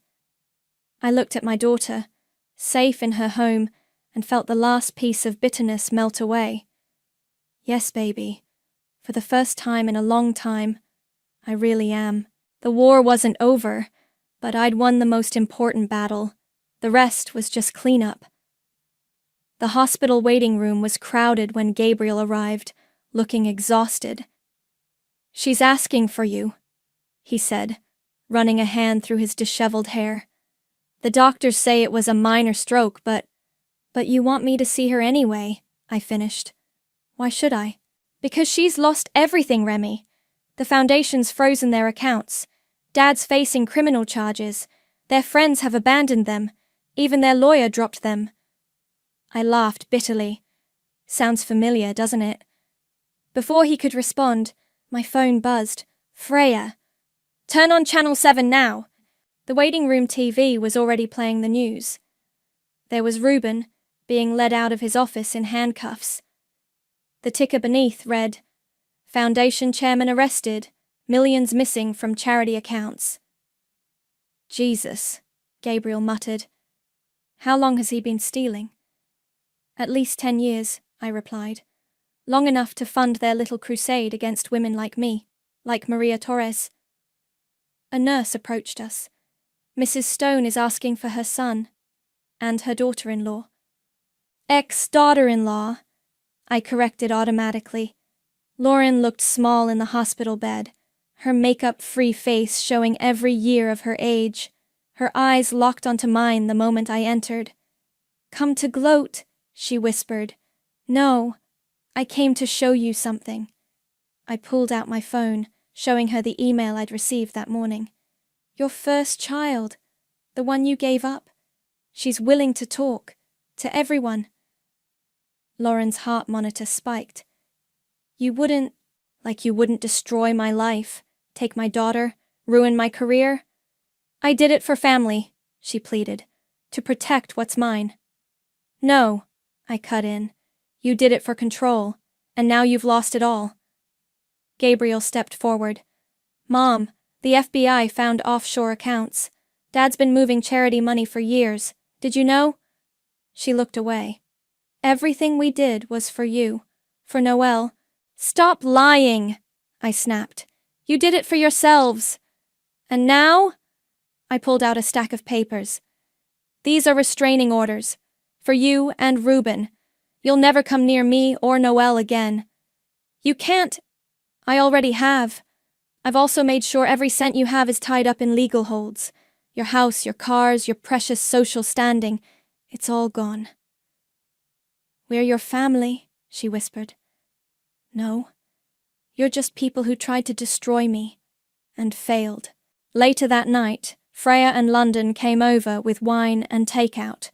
Noelle was upstairs, video chatting with her dad. "The media's having a field day," London said, scrolling through her phone. "3 more women have come forward about Lauren's interference in their custody battles." "And the foundation board?" I asked. "Cooperating fully with investigators," Freya replied. "They're terrified of being implicated. One of them told me Reuben's been showing signs of dementia, forgetting meetings, making odd decisions. That's why they were so desperate," I realized. They knew it was all falling apart. My phone lit up with a text from an unknown number. "This is Maria Torres. Thank you for exposing them. Can we meet?" "The final nail," London smiled. "With her testimony." "It's not about testimony anymore," I said quietly. "It's about making sure they can never hurt anyone else." Noelle came downstairs, pajama-clad and yawning. "Dad says Grandpa's being held without bail, and Grandma's doctor won't release her from the hospital." I hugged her close. "How do you feel about all this?" She thought for a moment. "Sad, but not for them. Sad that they couldn't just love us without trying to control everything." Freya raised her glass. "To karma, to justice," London added. I looked around at these women who'd stood by me, at my daughter safe in my arms, and felt a deep sense of peace. To freedom. My phone buzzed one last time, a message from Gabriel. "They're asking for help with legal fees." I told them to ask their country club friends instead. I didn't reply. Instead, I deleted the message and turned back to my real family. The Stones had built their empire on destroying others. Now they could watch it crumble from the ruins of their own making. Sometimes the best revenge isn't what you do to your enemies. It's living well enough to watch them destroy themselves. The cafe where I agreed to meet them was deliberately public. Freya and London sat at nearby tables, pretending to work on laptops. Imran waited in his car outside. I wasn't taking any chances. Lauren and Reuben arrived exactly at noon, shadows of their former selves. Her designer clothes had been replaced by department store basics. His once imperious stance was stooped, uncertain. "Thank you for meeting us," Lauren began, her voice trembling. We need your help." I stirred my coffee slowly. "Interesting. I remember begging for your help once. How did you respond?" Reuben cleared his throat. "The prosecutors are pushing for jail time. Our assets are frozen. The country club has revoked our membership. Even our church. Your entire world has crumbled," I finished. just like you crumbled mine. We can change, Lauren pleaded. We've learned our lesson. If you'd just speak to the prosecutors, tell them we're remorseful. I pulled out a folder. Like you spoke to the judges about Maria Torres, or these other women. I spread out photographs. Sarah Phillips, whose children haven't spoken to her in 5 years. Rebecca Martinez, who attempted suicide after you destroyed her life. Should I continue? That was different, Lauren protested weakly. You're right. It was worse. Because you did it systematically, repeatedly, destroying lives for sport. We did it for family, Ruben insisted. No. I leaned forward. You did it for power, and now you have none. I pulled out more documents. Your house goes up for auction next week. Your cars have been seized. The Foundation's board is suing you personally. And that offshore account you thought was hidden, the FBI found it yesterday. Their faces went pale. How did you... I learned from the best. I smiled coldly. I spent 6 months building this case. Every detail, every contingency, every possible escape route, closed off. You taught me the value of thorough planning. Please, Lauren whispered. We're your family. Family? I laughed. Let me tell you about family. Family is my daughter, crying herself to sleep because her grandparents poisoned her against her mother. Family is my ex-husband, finally seeing through your manipulation. Family is the women who supported me when you tried to destroy me. I stood up. But you? You're just cautionary tales now. Wait! Lauren grabbed my arm. What about my first child? Please don't. Your secret's already out. I cut her off. She's giving an interview tomorrow. Apparently, she has quite a story to tell about the mother who paid her to stay hidden while destroying other women's families. Ruben turned to Lauren, shock on his face. What child? What is she talking about? Oh, I said with mock surprise. You didn't know? 40 years of marriage, and she never told you about the baby she gave up? The one she's been paying off with foundation money? Lauren crumpled, tears streaming down her face. Ruben just stared, decades of lies unraveling before his eyes. The prosecutors offered me a deal, I continued. Testify against you, and they'll ensure maximum sentences. I declined. They looked up hopefully. Because watching you destroy yourselves is so much more satisfying. You did this, all of it. I just made sure you couldn't hide from the consequences anymore. I gathered my things. Noelle has a recital next week. She's dancing the lead. Not that you'll be there to see it. The restraining orders are quite specific about distance. You've become just like us, Lauren spat. One final attempt at manipulation. No, I replied calmly. I've become what you feared most. Someone you couldn't control. Someone who beat you at your own game. As I walked away, I heard Ruben's confused voice. Lauren, what child? What have you done? Outside, Imran met me with a satisfied smile. The prosecutors called. Ruben's dementia diagnosis was confirmed. They're adding elder financial abuse to Lauren's charges. Perfect timing, I said, watching through the window as their world imploded. My phone buzzed, a text from Noelle. Mum, can you help me practice for the recital tonight? I smiled, a real smile this time. Of course, baby. I'll always be there. Behind me, I could hear Lauren's sobs and Ruben's angry accusations, but I didn't look back. Their story was ending, but mine was just beginning, and this time I was writing it myself. The spotlight caught Noelle perfectly as she executed her final pirouette. As the music faded, the audience erupted in applause. I clutched the bouquet of roses, tears streaming down my face, while Gabriel squeezed my hand.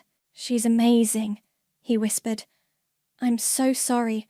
I almost let them take this away from us. Backstage, Noelle ran into my arms, still flushed with triumph. Did you see? I didn't miss a single step. You were perfect, baby. I handed her the roses. Your dad and I are so proud. My phone buzzed. A news alert. Lauren's sentencing had just been announced. 5 years for financial fraud and conspiracy. Reuben had been declared mentally unfit to stand trial, now residing in a secured memory care facility. Mum? Noelle asked, noticing my expression. Are you okay? Better than okay. I showed her the alert. It's really over. She hugged me tighter. Good. Can we get ice cream to celebrate? At the ice cream parlor, Gabriel cleared his throat. I've been thinking about selling the house. Too many bad memories. Where will you go? I asked.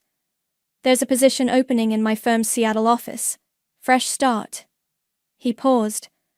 I'll fly back for Noelle's competitions, holidays, whatever she needs. Noelle stirred her sundae. Will you come watch me perform at the Advocacy Center next week? I'm dancing for the Phoenix Mothers event. Wouldn't miss it. Gabriel smiled. My phone lit up again. London calling. Turn on your laptop now. Maria Torres's interview just dropped. We huddled around my phone, watching Maria tell her story. She was poised, articulate, and devastating in her detailed account of Lauren's destruction. The comment section exploded with support and similar stories. This is bigger than we thought, London said. Women are coming forward from across the country. Different cities, same tactics. We're looking at a nationwide network. Then we'll fight it nationwide, I replied. The Phoenix Mothers aren't just a support group anymore. We're a movement. Back home, Noelle helped me prepare for next week's event. Read me what you're going to say, she insisted. I picked up my speech notes. We're here today because silence serves abusers. Because family should mean love, not control. Because every mother deserves to raise her children without fear. It's perfect, she said. Just like what you did for me. The doorbell rang. Freya with takeout and news. The country club board voted to convert the foundation building into a women's resource center, she announced. Guess who they want to run it? I nearly choked on my noodles. Me? Who better? You've already helped dozens of women fight back. Might as well make it official. My email pinged, a message from a stranger. I saw Maria's interview. My mother-in-law is doing the same thing to me. Please help. Noelle read over my shoulder. You're going to help her, right? We all are, I said, looking at my daughter with pride. This is how we change things. One story, one fight, one victory at a time. Gabriel texted a photo. Lauren's house being auctioned, her precious antiques carted away. Karma's not just a concept, he wrote. It's a promise. I didn't respond. Instead, I opened my laptop and began typing a reply to the desperate mother who'd reached out. You're not alone. Here's what you need to know. Noelle curled up beside me, reading as I wrote. Mom, I'm glad you fought back. Not just for me, but for everyone else too. I hugged her close, breathing in the familiar scent of her hair. Sometimes the worst things in our lives lead us to our true purpose. My phone buzzed one final time, a text from an unknown number. Thank you for exposing the truth. Lauren's firstborn daughter. I showed it to Noelle, who smiled. See? Even their secrets couldn't stay hidden forever. Outside, the sun was setting on another day in our new life. No more manipulation, no more fear, no more silence. We'd turned our pain into purpose, our tragedy into triumph. And somewhere out there, another mother was finding her voice, ready to rise from the ashes, ready to become a phoenix too. This wasn't just my victory anymore. It was ours, all of ours.